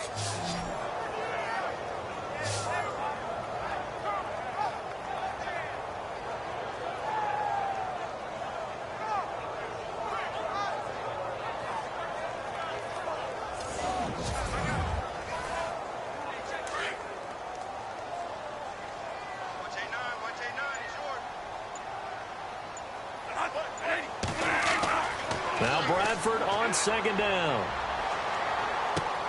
He rifles one that's intercepted. A great read, and it's picked off. And the return comes to a halt right at the 44-yard line. And, Brandon, this is a real nice job defensively of getting inside a quarterback's head and figuring out, okay, where's he going with the football? Because you can make an educated guess defensively. Not all the time, but sometimes. And when you're right, you've got a decent chance of coming away with the football. Out on Onto the field comes New Orleans. And they'll be looking to atone for last time's mistake of fumbling inside the red zone. Certainly they don't want to do that again.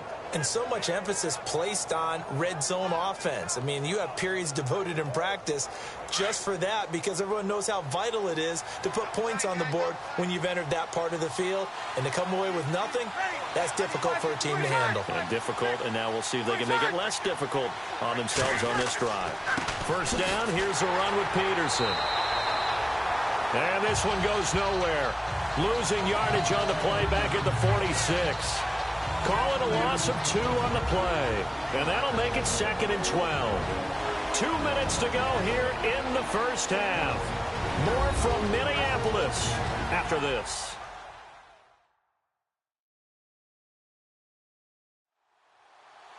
A reminder coming up at this and every halftime this season, we'll be checking in with Larry Ridley in Orlando for highlights and analysis of our first half. LR, that's my man. That's your guy. Now flags will come in. And I think this is against the Saints up front. False start, offense. That's going to set him back 5 yards.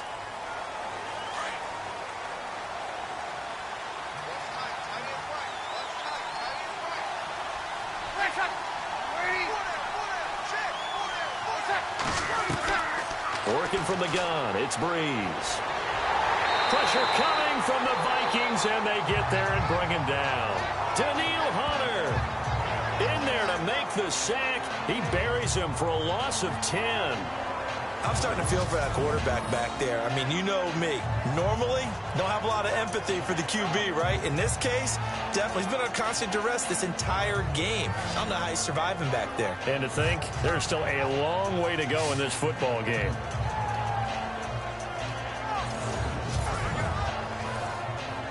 Third and long now after the sack of Breeze, and the Saints up against it here.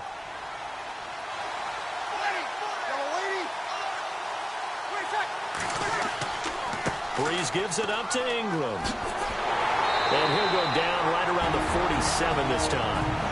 And now the Vikings are going to stop it here on defense with a timeout. It's just their first, so they'll have 2 remaining here before we get to halftime.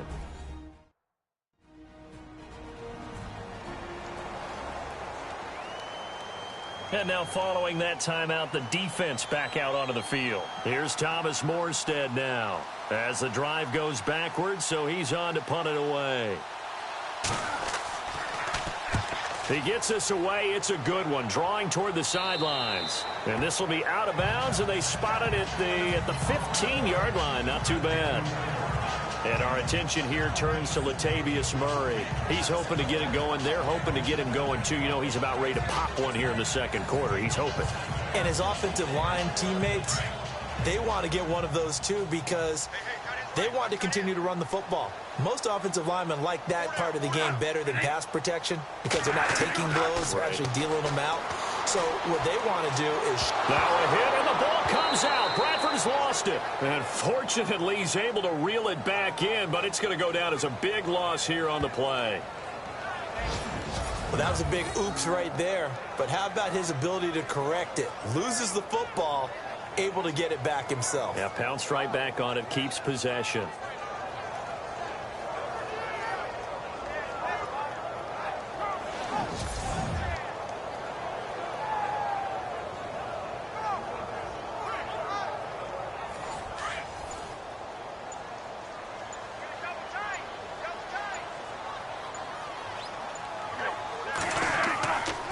Bradford going to give it to Murray. And now the Saints are going to take a timeout on defense. It's just their first, so they'll have 2 remaining here before we get to halftime.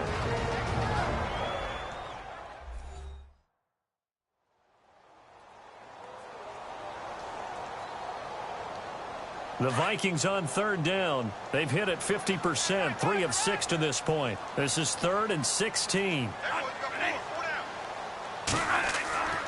Here's the rookie from Florida State, Dalvin Cook, his first NFL carry.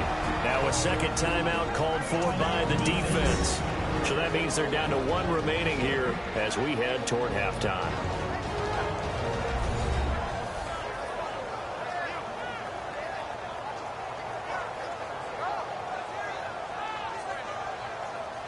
All right, so the timeout over and all 11 men back out onto the field for the defense.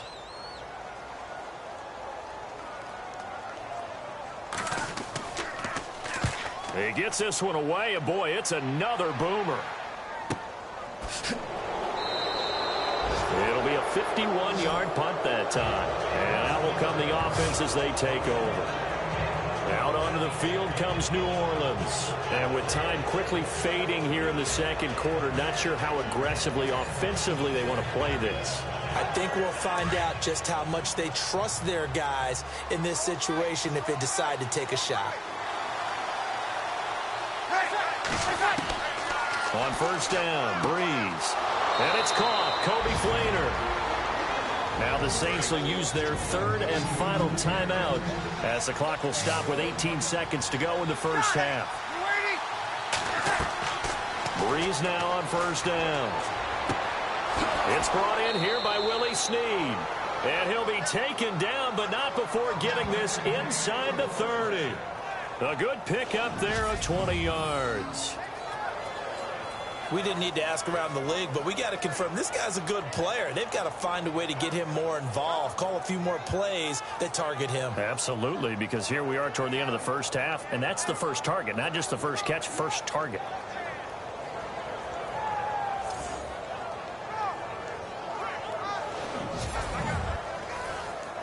So even though it's first down, here's the field goal unit on now to try to get 3 before halftime. So we reach halftime here at our first Monday Nighter of the season, as we'll send you down to Orlando, where Larry Ridley has our EA Sports Halftime Report. Larry? Thanks, Brandon. I'm Larry Ridley, and welcome to our EA Halftime Report. Both the Vikings and the Saints have not had the best success throwing the football. It's a passing league, but these defenses have mostly been able to contain them. All right, we will save the Week 1 highlights and apparently get right back to the action here in the third.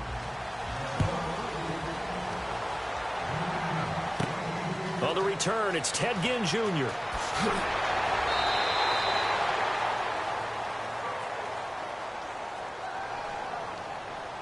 block in the back. Return team. So that will push him back. And now we know why I have a little extra space to run, don't we? An illegal block in the back, that penalty will move them back.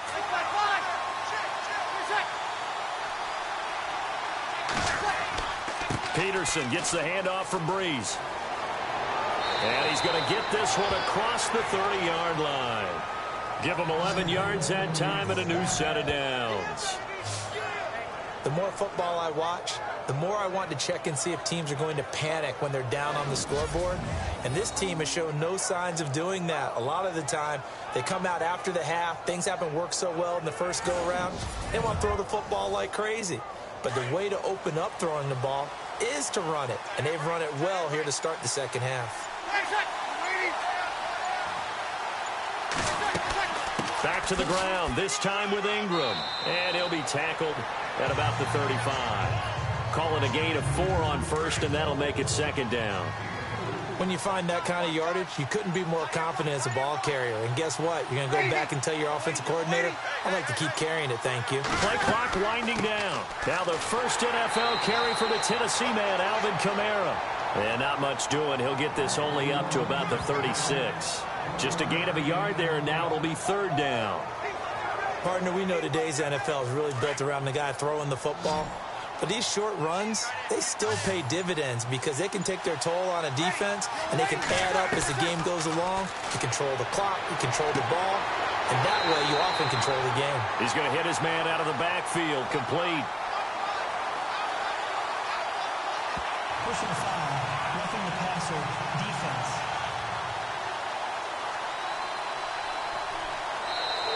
Well, they'll get the yardage, but they hate to see him take that hit.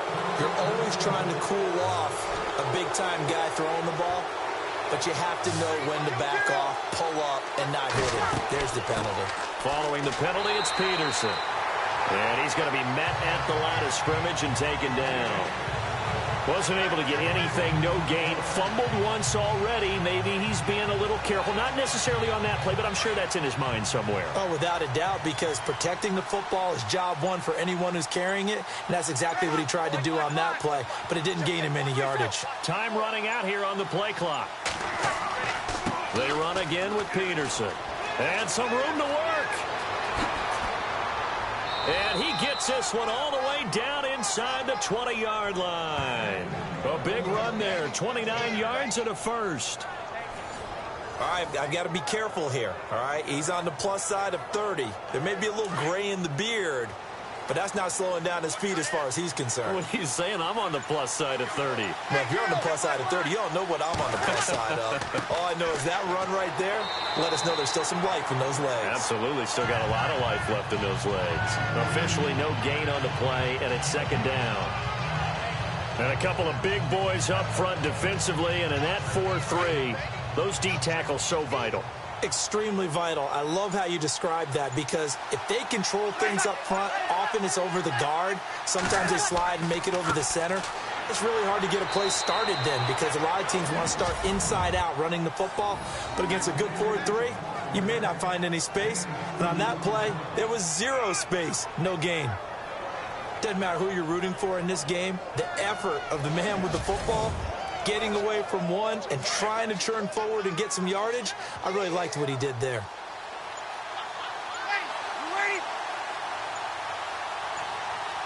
And the play clock's running down. Now Breeze. And he fires one, but incomplete. Well, pretty good coverage there, and both of these defenses, they've had good coverage throughout this one. No doubt about it, and in today's NFL, where we're used to a bit more scoring, this feels almost like a well-pitched game in baseball on both sides, where the tension continues to build. Who's going to make the big play?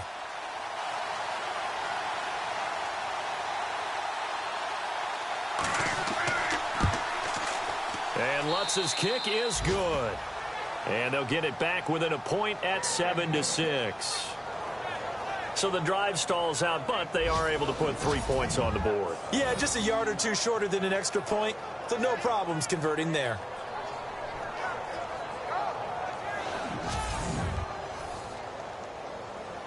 Morstead, the punter, out to kick it off.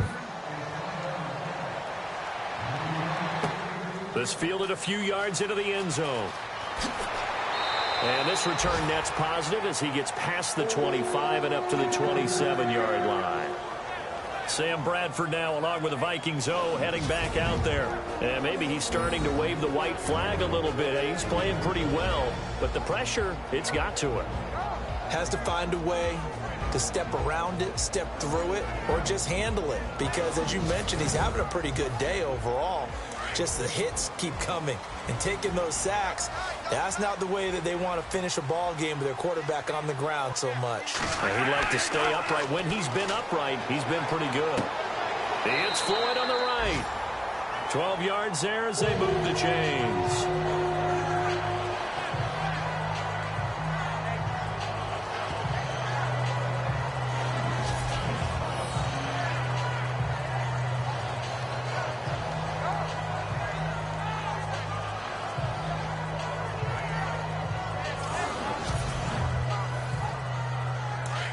Looks like the defense in press coverage here.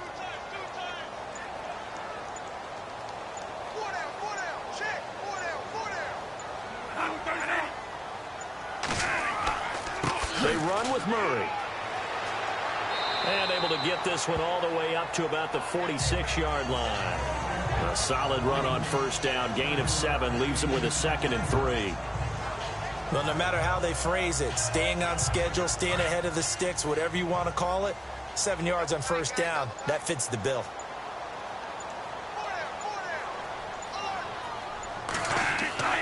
That was 2nd down run for Murray. And he'll fight his way forward to about the 48-yard line. Only a yard on the pickup, so a good situation on 2nd and 2. It's now 3rd and 1. You know that old expression, it's not my night? It hasn't been his so far. I don't know if the legs are a little bit heavy. Sometimes having to hang out all day and play doesn't exactly play to your advantage, but it's been a tough go for him. And every time he looks up, somebody's there defensively. That was the same case on that play. And he's not even going to get back to the line of scrimmage. It'll be a loss of a yard, and that's going to bring up a 4th down.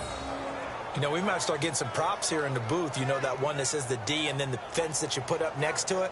How about that? They brought out the jumbo package and still couldn't move them off the line of scrimmage enough to pick up that 1st down. Impressive. They were ready defensively for that jumbo set. Here's Ryan Quigley now. He's been terrific so far.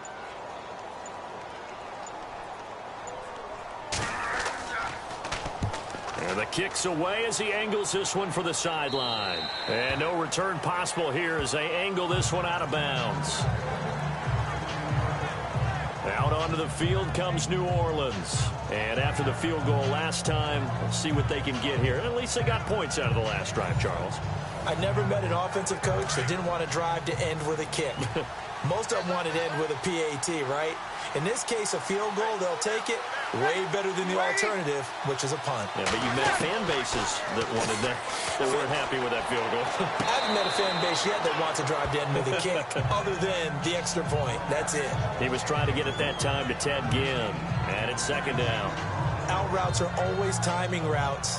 And if the timing's off just a little bit, it can really throw off a play. It looked like he led him a little too much there. Yeah, there was a fraction of a second because he caught it, just couldn't stay in bounds. Breeze will try again on 2nd down. Pressure up the middle, and down he goes. Sharif Floyd busting through to get him for a loss of 6. The amount of sacks that they've absorbed in this game is absolutely extraordinary. Let's just face it. This offensive line, flat out, cannot handle this pass rush. It's been demonstrated time and time again.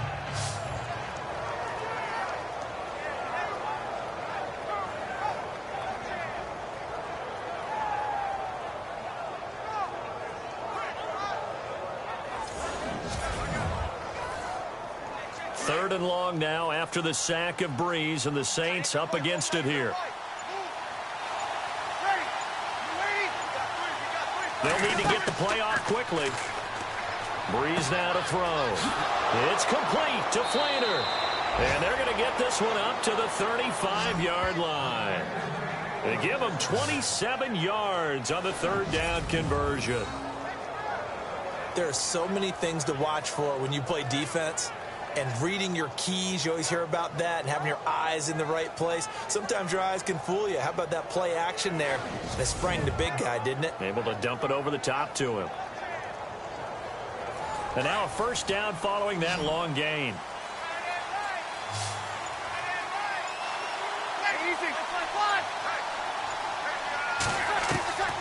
Shotgun now for Breeze. Over the middle, open is Thomas. And he'll be brought down right at the 45-yard line. Give him 9 there on the 1st down completion.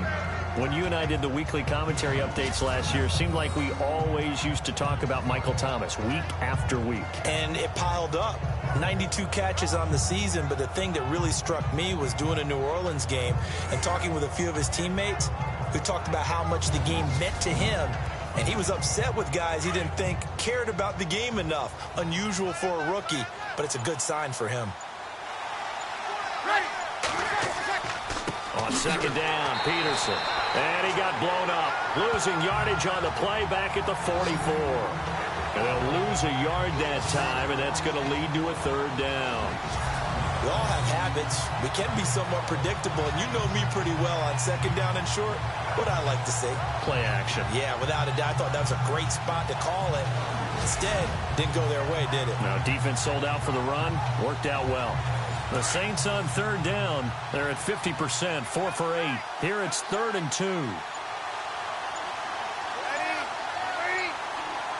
Play clock winding down.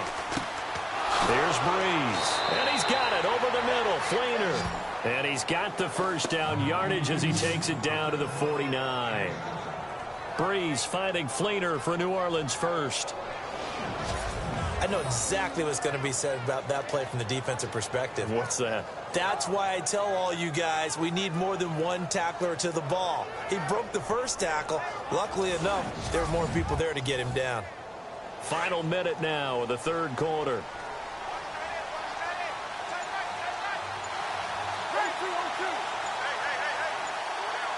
Time running out here on the play clock. Now it's AP, Adrian Peterson. And the reinforcements come in as they're going to stop him behind the line. It's a loss of 2 there, bringing up second down. Well, forget about finding a lane there. He barely had time to look up before he was planted in the backfield. Probably fortunate he was able to hold on to the football. They stay on the ground. This time it's Kamara. And he'll be brought down on what's going to turn out to be the final play of this third quarter. 1 quarter remains here as we wrap up the week on a Monday night. We'll return with more after this. This is the NFL, and it's on EA Sports. Back now at beautiful new U.S. Bank Stadium. And we've got a dandy here. A 1-point game as we begin the fourth. The Saints on third down, 5 out of 9 thus far. This is 3rd and 9. From the gun, it's Breeze. And the pressure will get to him. He goes down. Now there is a flag on the play, but this looks like holding on the offense.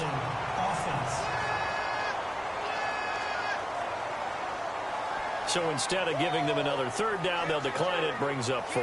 Now that's smart football right there. You don't even have to really spend a lot of time considering it. Just know that you're probably going to get the ball back. Good job declining that penalty. This is away and a very good kick, angled for the sidelines. And this is going to be ruled out, I think, just inside the 20. Yes, it will. Side judge calls it at the 19-yard line. Now the Vikings offense gets set to take over here. They're out in front. Last time they had to punt it away. We'll see if they can add to their lead now.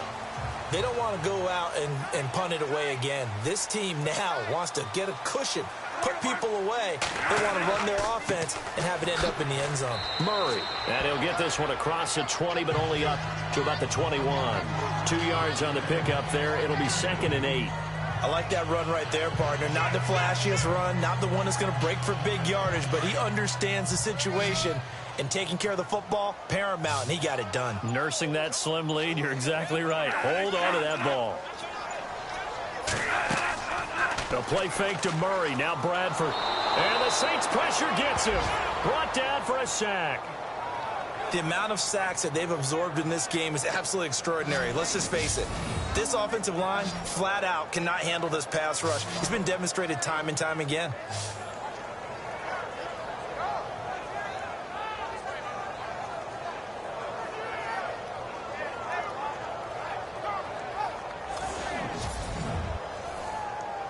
In search of something here after the sack. It's 3rd and long. Bradford getting his guys ready. From the shotgun, it's Bradford. Oh, the pressure too great, and he goes down once more. Darryl Tapp, he's the one to get in this time, and back-to-back sacks are going to bring up a 4th down. The amount of sacks that they've absorbed in this game is absolutely extraordinary. Let's just face it. This offensive line, flat out, cannot handle this pass rush. It's been demonstrated time and time again.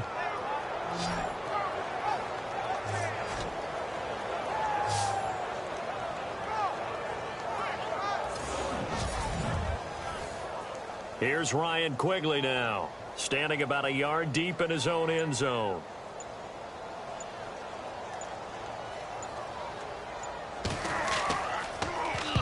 Averaging over 50 yards a punt so far as this one's away. Here's Ginn. And when it's said and done, it's a 58-yard punt. And the Saints will take over with a 1st down and 10. Out onto the field comes New Orleans. And, you know, their previous possession, they were able to move the football, but still wound up punting in the end. You know, in 2016, Carolina had a 20-play drive that lasted over 10 minutes. And remember how it ended? In a punt. Yeah, I mean, how does that happen? You just don't see that happen every day. This one maybe not quite that bad. And the pressure gets to Breeze as he's taken down. Everson Griffin. In there to get him the 6th time they've sacked him tonight. This has been a tough one for this offensive line. It appears almost like they've been on roller skates this entire game, the way they've been pushed around. 6 sacks given up in this one.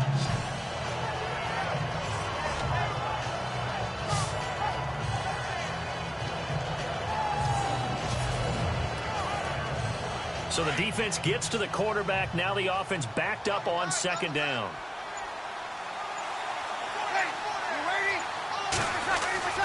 Throwing now is Breeze. And the hit jarred it loose. It's incomplete. That would have been a great catch, but it's real difficult to hold on to it because it was contested all the way.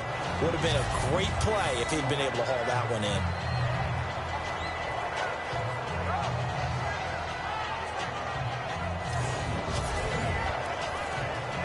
The Saints on 3rd down. They've hit on half of them, 5 for 10. This is 3rd and 14.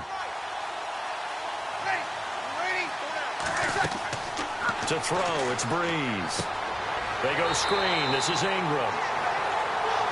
And he will lose yardage and be backed up to the 24. I love the intelligence the defense just showed there. Read their keys, saw the screen developing, ran to it and smothered it. What a 3rd down stop by them.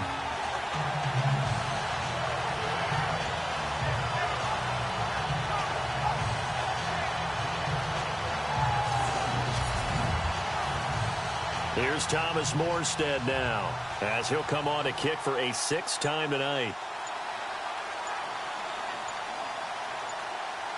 The play clock's running down. He steps into this one, and this is a rocket. Here's Sherrills. Nifty move. A very good return there. Give him an even 20 yards. And the offense will take over with a new set of downs. And out now come the Vikings. Now, if you're a fan of punting, and I know that not many people are, but this game kind of turning into one for you. Well, it's okay if it's a skills contest, right? We're really into it then, but not during the course of an actual game. This has turned into a field position game, though. Sometimes a better punter may actually determine the outcome. Now Bradford finding his safety valve here. That's complete. And he's finally taken down, but not before getting across midfield and across the 45-yard line. That's good for 21 yards and a 1st down. I got the sense that the defense created a little momentum for them there, didn't they? Did their job, forced the punt. Now, nice start to the drive. Offense has to do their part. Yeah, they certainly do, but what a great start for them. They got to go thank the guys on D. Some pretty good games all weekend. We may have saved the best for last. This Monday night game has been a dandy.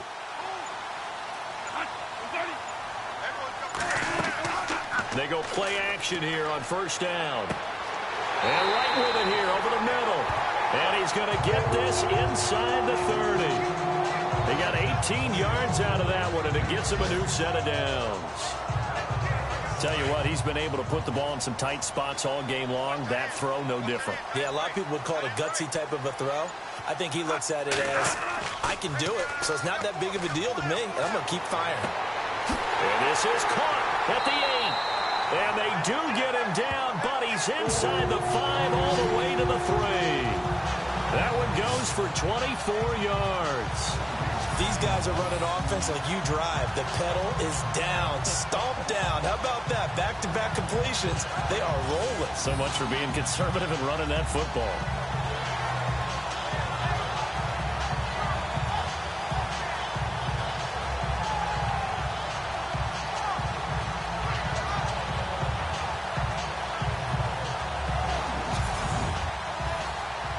Two big plays in succession. Not sure this D knows what hit him, but now they got to get ready. It's 1st and goal. They'll throw again. Bradford. And he is going to go down. Back at the 11-yard line. Craig Robertson in there to get him the 6th time they've sacked him tonight. This has been a tough one for this offensive line. It appears almost like they've been on roller skates this entire game, the way they've been pushed around. 6 sacks given up in this one.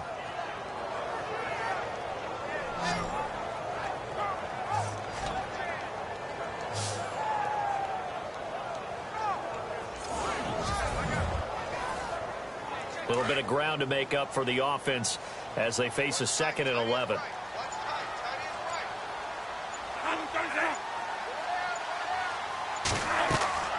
They run again with Murray. He's seen a ton of action tonight. And a short pickup there down to about the 9.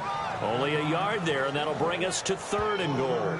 I like a guy who understands the situation. I also like a guy who you look at him and you say, that looks like a guy who knows the coach is going to say, guess what? You drop this one, you'll be carrying around the training facility for an entire week. Maybe flashback to high school or college, carrying it around campus, right? The old gauntlet drill. He'll be hit and taken down at the 21. And now following that sack, looks like we've got an injured man down there on the field. Hate to see this. Week 1 of the season. We'll be back.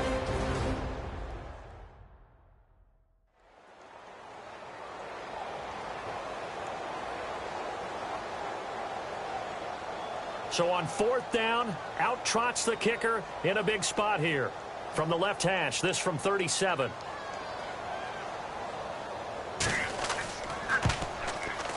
And Forbath will put this one through. And they bump the lead up to 4 now at 10-6. So they get the 3 here, but you wonder whether that's going to be enough. Yeah, I mean, you've now made it so they need a touchdown rather than a field goal to catch them. But you're right. If they'd gotten 6 out of that drive, this would be a much different game. Forbath now to kick it away after the made field goal. Fielded about a yard deep. And a pretty good return here. He'll be stopped just shy of the 25 at the 24-yard line. Marching back out there, ready for the next possession. Here comes the Vikings defense. They got the stop last time that resulted in a punt, and then it resulted in 3 for their offense. And this is one time where the defense won't get credit for creating points, but that's exactly what they did. All right, forced them into a punt, turned it over to their offense, and guess what? Points went on the board. Points went on the board, 3 of them. Now they'll be looking for another stop. Now Breeze. The Vikings after him, and they get there for the sack. Daniil Hunter in there to get him for his 2nd sack of the night. This offensive line flat out cannot handle this pass rush. We've seen it demonstrated time and time again to the tune of 7 sacks in this game thus far.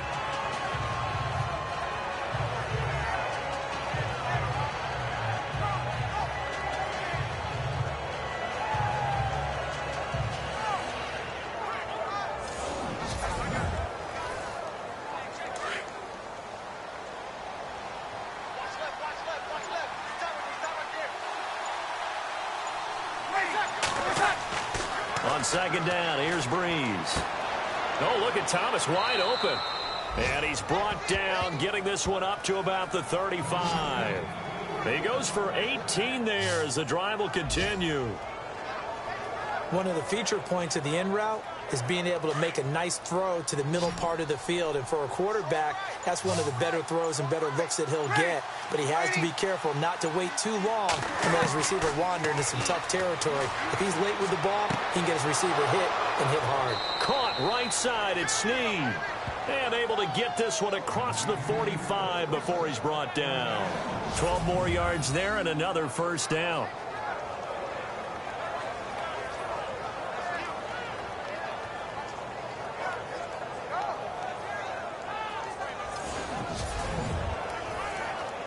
Getting late in the 4th now, Charles. 2-minute warning just around the corner. Yeah, some teams just want to get to that spot, take a breath, and then come out and attack for the rest of the game.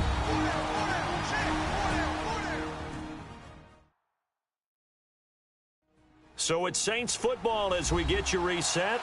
They come up on a 1st and 10, desperately needing a score here on what could be their final drive. Now the offense lining up 1st and 10.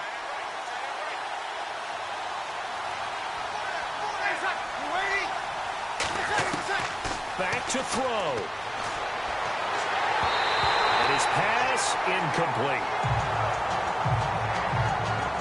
That one didn't quite make it to the target, but that's not always a function of the strength of the arm of the quarterback, is it? Sometimes there's just too much pressure there. In any case, the ball doesn't arrive. And incomplete there. A nice base hit jars the ball free and brings up third down. It's a lot of contact going on there, and in the end, unable to keep two hands on the football and bring it into his body. Everything looked pretty good until the finish.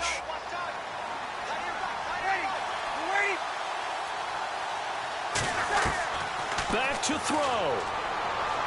He's going to let it fly. And incomplete. He can't hang on. Would have been a nice catch. Instead, it brings up a fourth down. So another big shot dodged there defensively. Now they're just one more incompletion away from salting away this victory. And I know this feeling. They're almost giddy, but they have to stay focused and locked in. They can make one big mistake and throw it all away.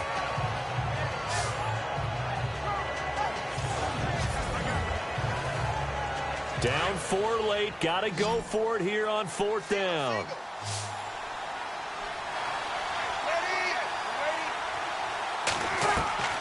Now Breeze got to have this one. And he can't get a throw off. He's taken down. What a huge play at this point in the game. Everyone gears up for third down, talks about the importance of it. But fourth down, that's truly the moment of truth play, isn't it? Everything's dialed up a little bit more. And, you know, it's such a momentum play, isn't it? Absolutely, because it can flip either way depending on who converts on fourth down.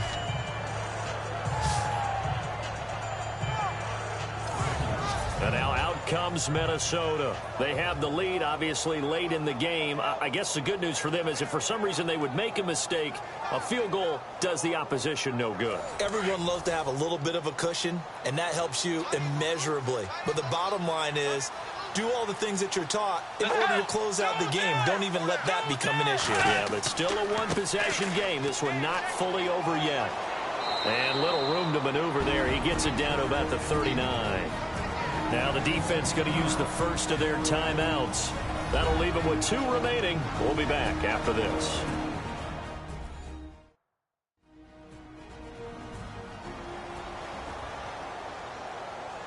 So what will they do? On the ground, through the air, let's see. 2nd and 9.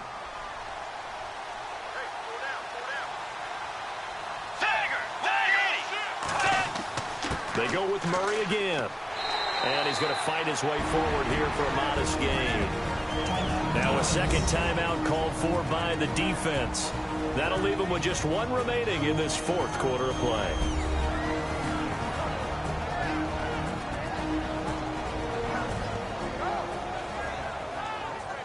The Vikings on 3rd down. They're hitting at just 30%, 3 for 10. This is 3rd and 4. Now Cook. And not much running room. Down to the 32.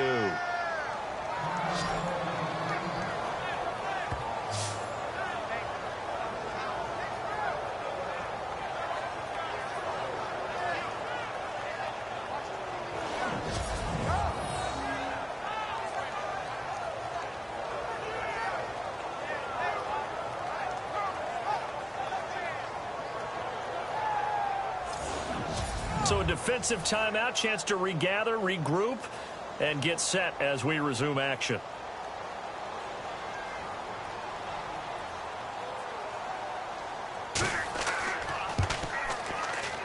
And this one is right down the middle. And that'll open the lead up to a touchdown now at 13-6. So, Charles, I think from a defensive perspective, you have to look at that field goal there and consider it a win. You were able to keep them within a touchdown, so no question about it. That was the kind of stand that keeps you in ball games. Forbath now to kick it away after the made field goal. On the return, the new St. Ted Ginn. And good starting field position. He'll get this one all the way up to about the 35-yard line. Drew Brees getting ready to go again on offense. This is something we've seen many times over the course of his career. Can he pull off another 4th quarter comeback? And it's very strange, isn't it? Because when it's a player of this magnitude, even though the guys on defense have the lead and are sitting in the best spot, They're maybe the most nervous people in the stadium because they've seen this happen to too many people before, too many teams. They've got to find a way to shut him down. Here we go again for the grizzled vet. And he'll be taken down, but not before he gets into enemy territory. They call it a gain of 19, and it moves the chains. They'll look to throw. He gets it to Thomas. And he'll go down shy of the 40 at the 41. 5 yards on the catch there, brings up second down. And they get up on it quickly and spike it with just a little over 50 seconds to go.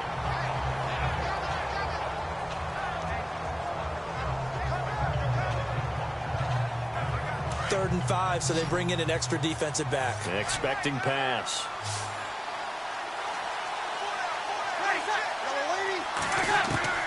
He's back to throw. And the tight end has it, Fleener. And he gets it to the 34, good enough for the first. It's a 7-yard gain there, and it's good enough to move the chains.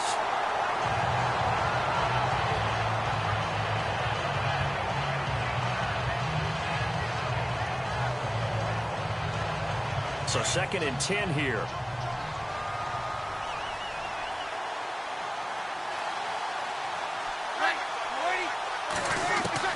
He'll look to throw. And that one got tipped. Kind of threw everything off. It brings up 3rd. So much of this game is about leverage. We always talk about low man wins in the trenches. Well, it's like that at just about every position. And sometimes, if you lose that leverage and you're losing the battle, just jump up at the line of scrimmage and try and bat the ball away. And that's exactly what happened there. And he's got Snead. And he gets this one all the way down inside the 15.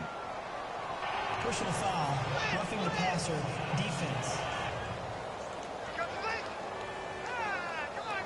Well, when you're leading in the 4th quarter, that's not the penalty you want. Not at all, and now your discipline comes into question. Having poise this stage of the game, you can't have those kind of plays. To throw is Breeze. And it's caught. It's a touchdown. So they rally here in the final minute, and they're an extra point away from tying this game. So getting the big touchdown they needed late in the 4th. Now what do? You conservative and just tie it up? No, I think you put your practice into game situation. Go as fast as possible. You already have your play call ready to go. Go for 2 and decide it right now. And now a critical extra point attempt here.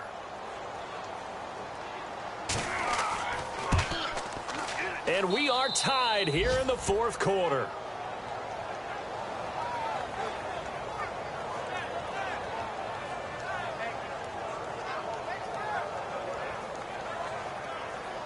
Set to go now with the kickoff. These two teams all even again as we continue in this wild 4th quarter. Fielded about a yard deep.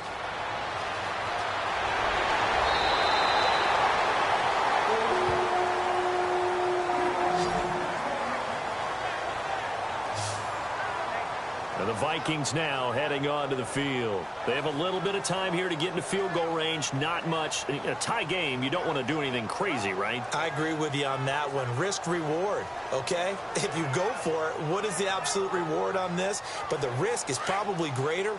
Run the clock out, get to overtime, and try and win it there. All right, we'll see if they do just that. Here's Murray now as they run it to start the drive. And a pretty little juke move there on a nice gain. The Vikings going to signal for the first of their timeouts as the clock will stop with an even 20 seconds left to go. Now it's the backup Bridgewater. And this is going to be intercepted. Picked off with great anticipation. And he will take this one home. It's a touchdown. I get and appreciate that they wanted to go for the win, not play for overtime, but that's the cost right there. Not so sure their fans feel the same way as you when they just watch that ball get picked and taken the other way, and now they're down 6. Looks like it's going to be a loss for them. An absolute catastrophe when they tried to be aggressive. Lutz will look to add the extra point.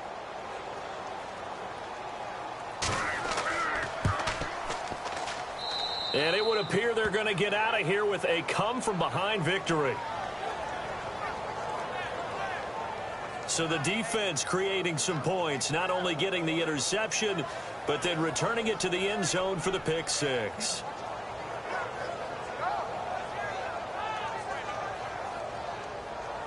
So they'll get another shot on offense following that pick six, and now the kick is away. This one taken from the 7. And he's up across the 25 and down at the 28-yard line.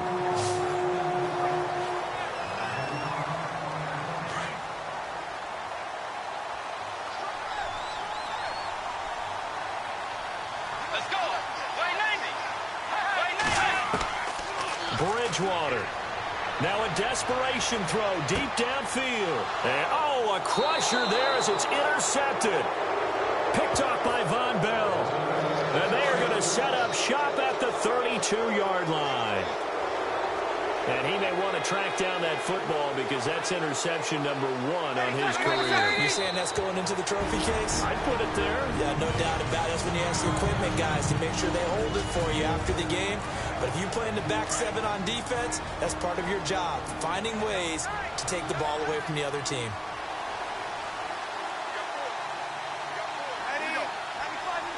The Saints in victory formation now as they'll take the knee. And partner, this first week, this first game that we get to call together, so special.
everybody. I'm Larry Ridley.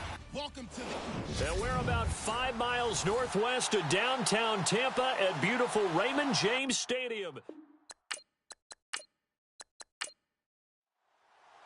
The children will groan. It's the final weekend of summer, but we've got the NFL, and we're underway on EA Sports. This is fielded a couple yards deep.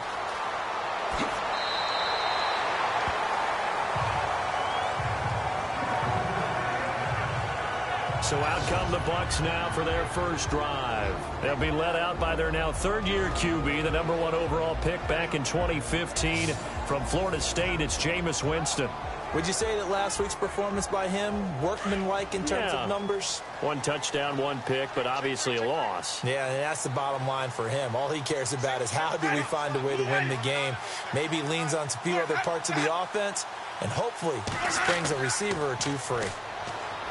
Now a play fake here on first down. It's caught by Mike Evans. And they get him down, but not before he takes it across the 40-yard line. 14 yards there on the first play from scrimmage. For young quarterbacks, having that primary target's a big deal, and Mike Evans serves as that for Jameis Winston. Evans led the league in targets in 2016. And went after him a ton. He also was 6th in catches, 4th in yards, and tied for 2nd in touchdowns. And played in his first Pro Bowl.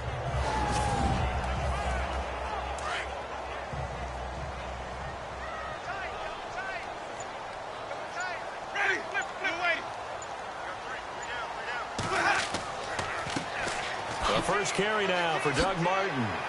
He had a great move, but he'll still be stopped shy of midfield. It's a 7-yard carry to set them up with a 2nd and 3. Well, that run right there was an offensive line coach's dream, wasn't it? Guys picked up all of their assignments, created a nice gap for the running back to get through, pick up 7 yards. Yeah, he's probably chortling on the headset right now saying, we got it going, boys. Let's keep... And he fires one that's intercepted. Picked off by Bryce Callahan. And he's able to get it back here to the 43-yard line. Certainly not how they envisioned ending their opening drive here in the first quarter. Too many ones in this play. First quarter, first drive, first interception thrown. And that last one, that hurts.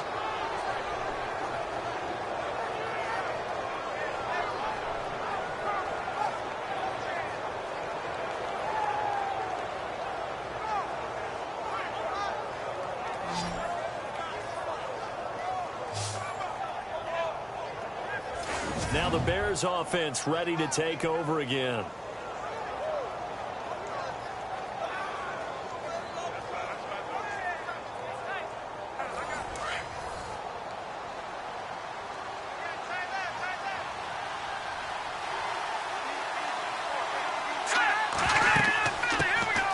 Here's carry number 1 for Jordan Howard. And he's going to get stopped up quickly.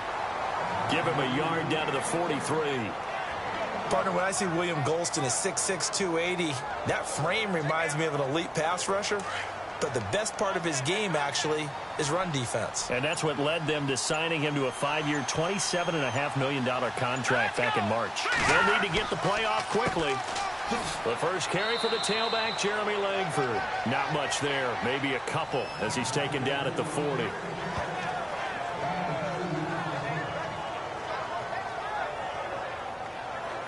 The line to gain is the 33 on third down.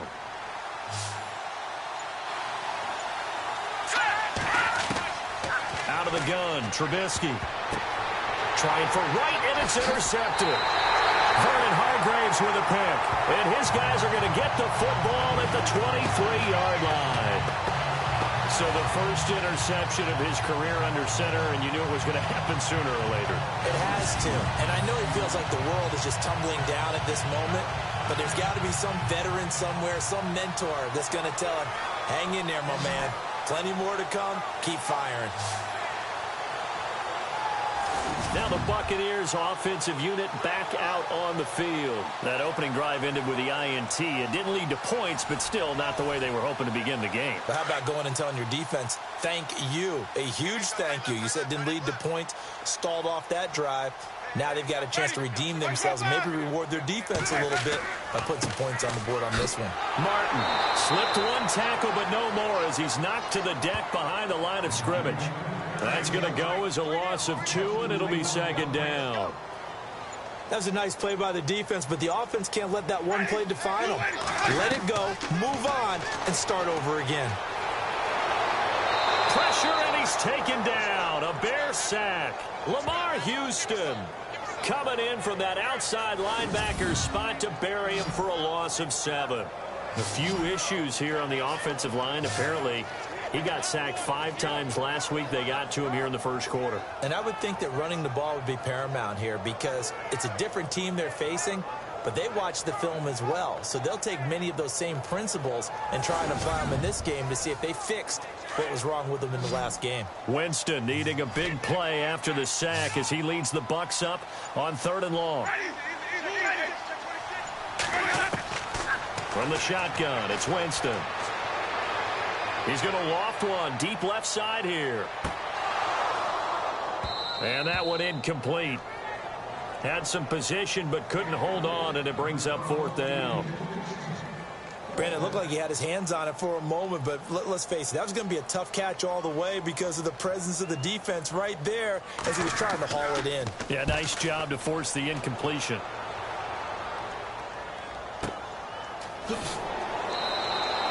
A big kick there. We'll call it 56 yards on the punt. And the Bears take over.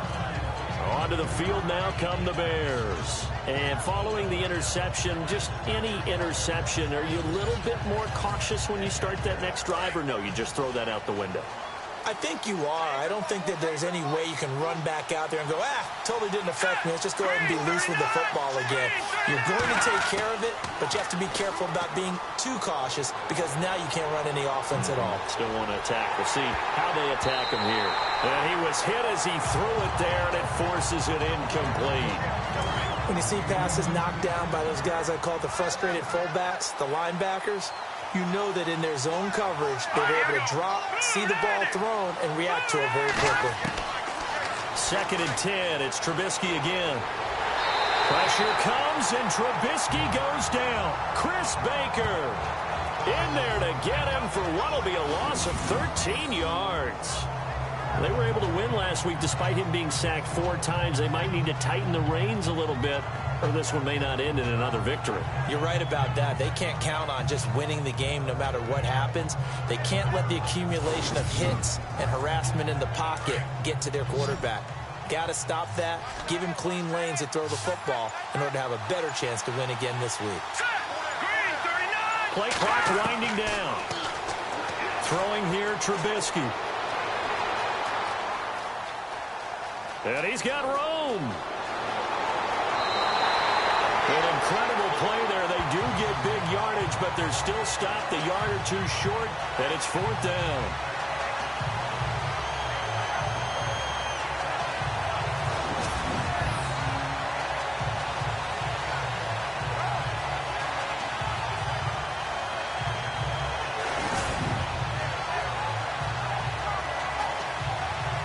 Here's Pat O'Donnell to punt in his 4th year from Miami as he's on to punt for the first time this afternoon. Time running out here on the play clock. And this is away. It's a high kick, and he got all of it. And that'll hit in the end zone. Much too much leg there. That'll be a touchback. And Tampa Bay trots out there now. And the results for them have not been strong to this point. 2 drives have ended in a turnover and then a punt. So would it be too snarky for me to say that they've shown improvement? Because you had two drives with turnovers. Now they punted it away, so at least they didn't turn it over. So that's good, right? You're going to get some angry users reaching out to you on social media. Well, I don't mean to be. I was actually looking for the positive. Silver lining, you know. And he overshot him there. It's out of bounds, incomplete. He was trying to find Deshaun Jackson that time. And that'll bring up 2nd down. And a peek now at the offense for Tampa Bay. Deshaun Jackson's game is speed and the deep ball, which means defenses have to kick coverages in his direction, often having to double team him. But he also has the ability to catch a short pass, make people miss, and turn that into a long gain as well.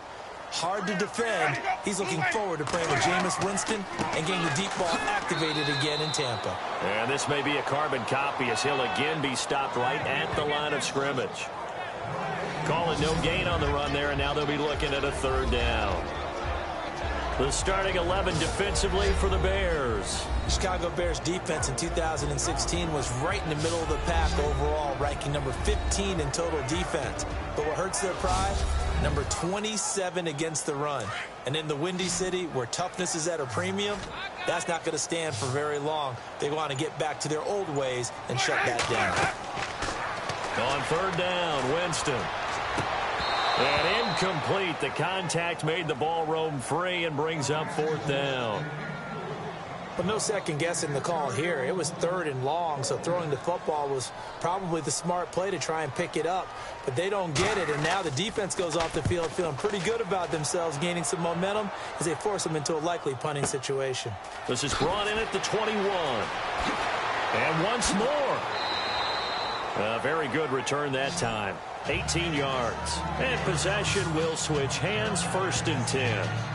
The Bears offense now heading back out onto the field. This is their third drive. Right now, maybe not about points, just about getting something. They haven't gotten a first down yet in this game. It's a mental barrier you don't think about until you go a couple of drives without getting a first down. Then all of a sudden it looms big. It gets harder and harder to actually attain that first down. They'll begin the drive with Howard. And he's across the 40, 3 extra yards to the 43. And give him 4 yards there. It'll be 2nd and 6. Well, if you're a football guy, that's a pretty run because everyone is in sync right there. Obviously, the guy carrying the ball, but how about the people up front? Leverage, athleticism, they created some nice space for him. And he'll lose yardage here. Back at the 41. He lost 2 there, and it's 3rd down. It's not always as straight as that team wanted it more than the other, but on that play, it actually was true. They were faster to the ball. On 3rd down, Trubisky. And down he goes, a Buccaneer sack. William Golston in there to drop him for a 4-yard loss, and it'll be 4th down.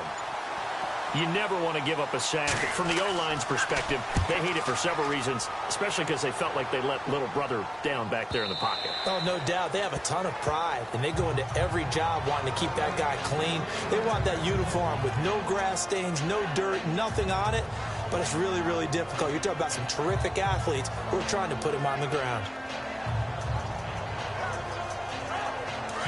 And on the outside, they're playing press coverage.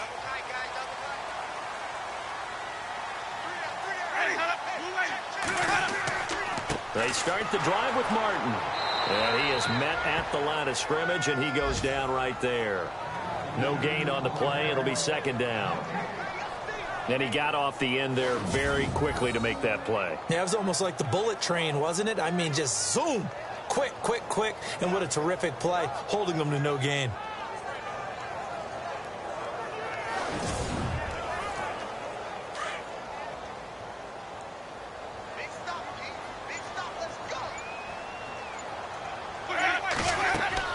Now Jameis on 2nd down.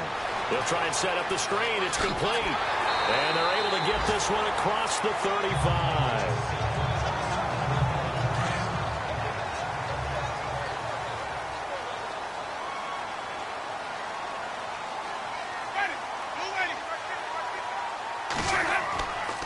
First down. Here's the run with Martin. And he'll take this one for about 4 up to the 40.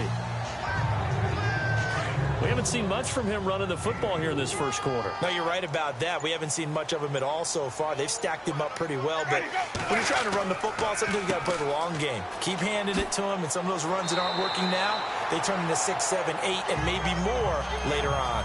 8 yards on the pickup there, and it moves the sticks. If you start assessing what went wrong last week, Charles, in their loss, had nothing to do with the ground game. They ran it well. And you also have to say to yourself as a team, don't go away from what worked. That's not the reason the game was lost. Running the football over time, when you do it consistently, usually translates into wins. And they're hoping to do it consistently here.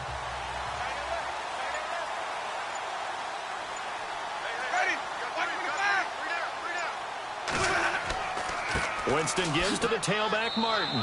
And he might have got this across midfield, not by much. They'll mark it down at the 49. A gain of 3, 2nd down. Not much happening there on first down. I thought there might have been a hole for a split second. Yeah, but it dried up pretty quickly, didn't it? Closed fast. Single receiver. Hey, you're on an island over there. Single receiver. Ready, blue lady. Hey, 86. They'll try to throw now. Winston. He's got his tight end over the middle, O.J. Howard. And he'll get it down here to the 43. So a turnover-filled first quarter of play comes to an end. 0-0 our score. EA Sports NFL Sunday returns following this. The NFL on EA Sports is fueled by Gatorade, the sports fuel company. Back now with Charles Davis. I'm Brandon Gaudin. It's the Bucs in possession of the football as we begin the second quarter. And they're driving, but they come up on a 3rd and short here.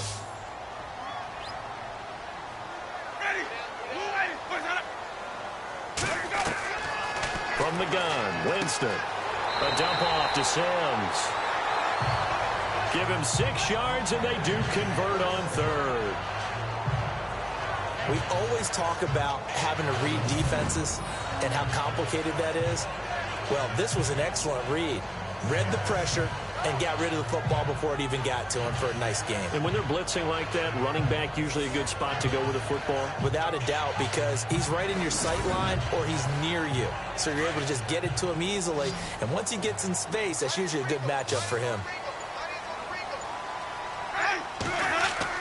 They go play action here on 1st down.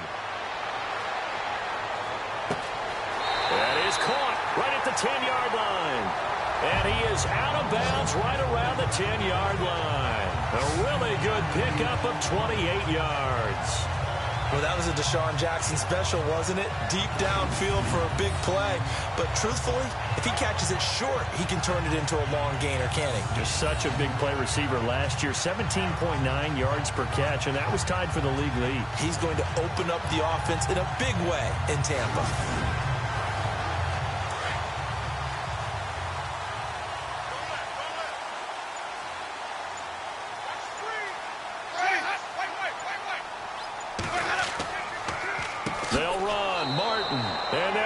Yardage here. They go backwards to the 13-yard line. A loss of a full 3 yards, and now it's 2nd down. I believe I understand where the offense was going there. They just hit a big pass play, thought they could fool them with a run, but maybe they overthought it a little bit. Just hit a nice pass, come back with another one, keep the momentum going.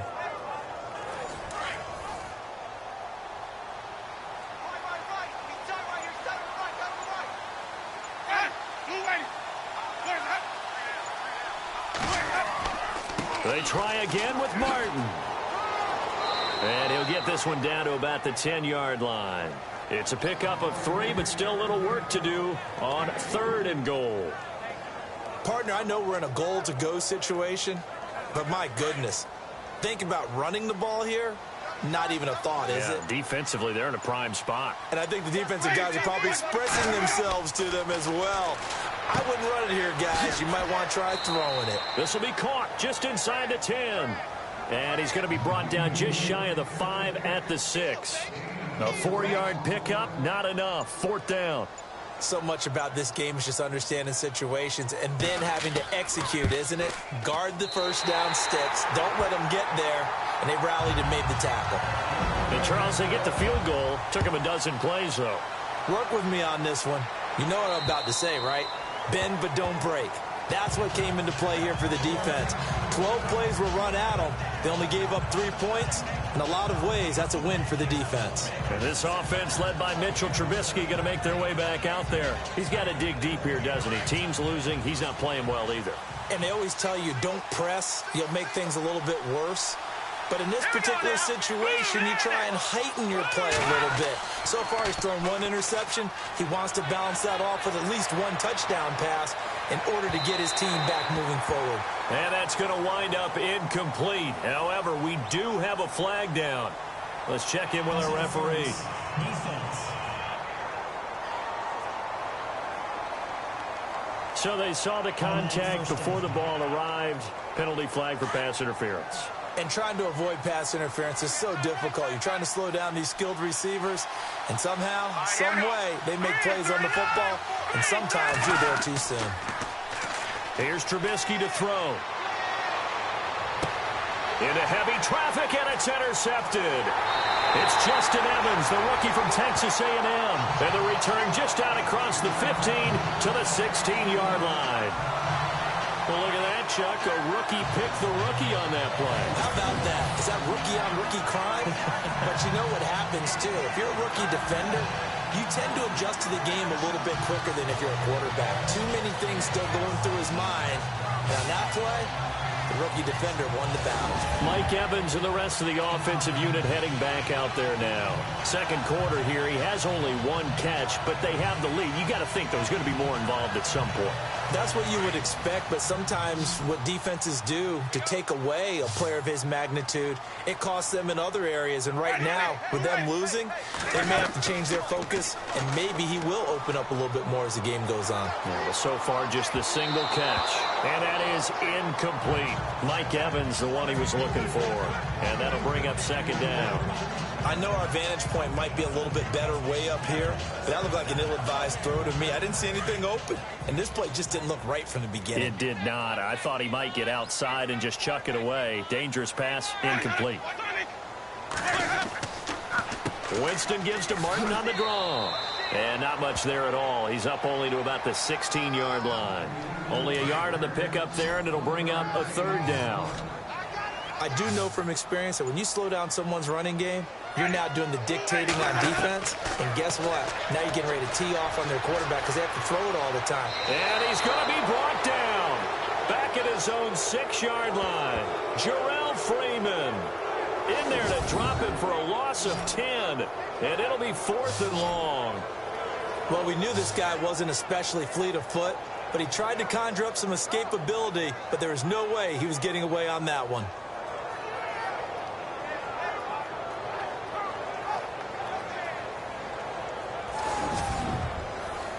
Here's Brian Anger now as the drive goes backwards, so he's on to punt it away.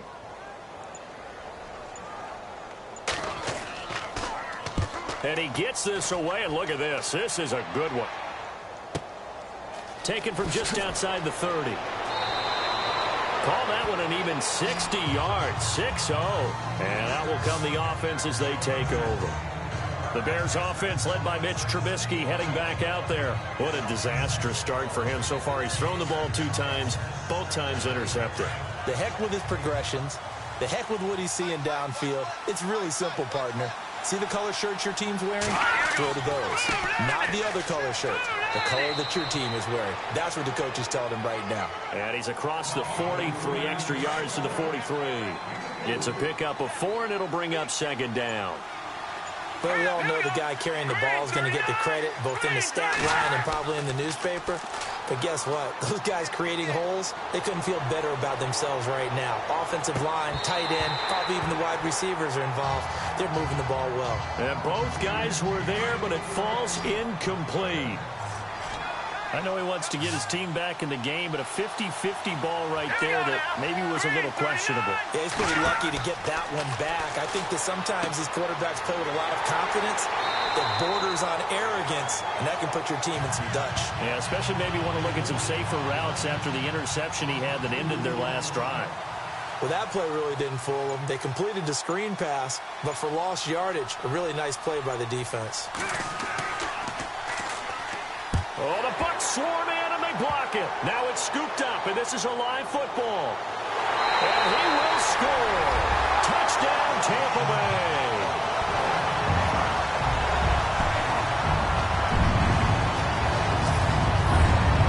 Partners, you well know every block punt wasn't necessarily a called block. Sometimes the guy just finds his way back there. Doesn't matter. The play happens, and that one turned into 6 points because they handled it so well after the block. Nick Folk for the point after.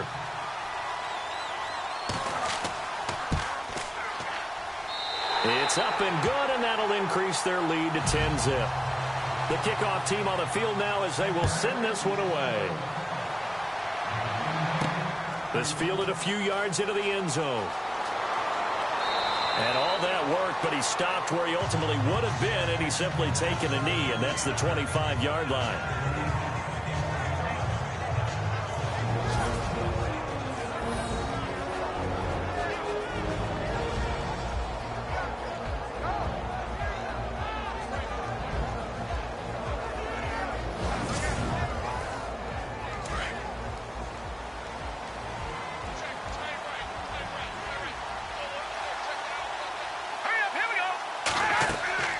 They run play action for Howard. Now Trubisky. He's going to fire one deep over the middle. And incomplete. Crisis averted. Almost picked. Instead, second down. I know that interception was dropped, and it would have been their third of the game, and I will guarantee you, in the huddle, on the bench, all the defensive guys have been talking about is, we've got this guy right where we want him.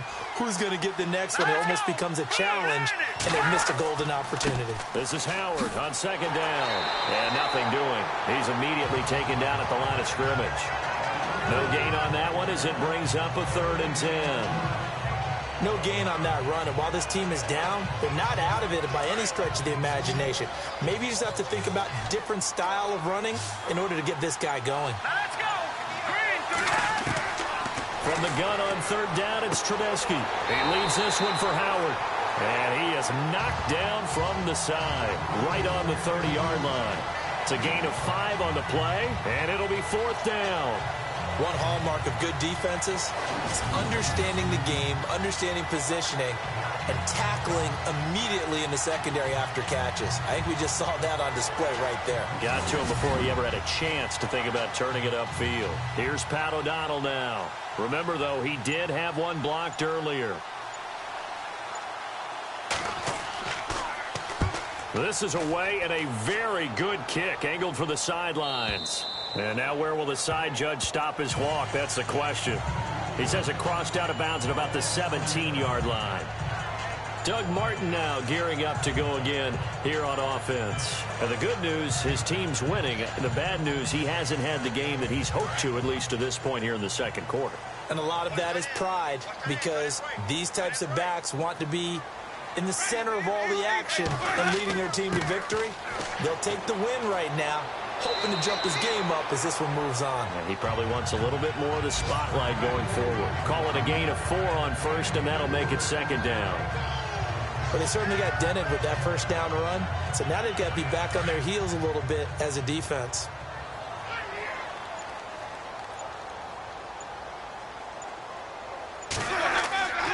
On 2nd down, Martin. And the window closes quickly. He'll only get up to the 22-yard line. Just a gain of a yard there, and now it'll be 3rd down.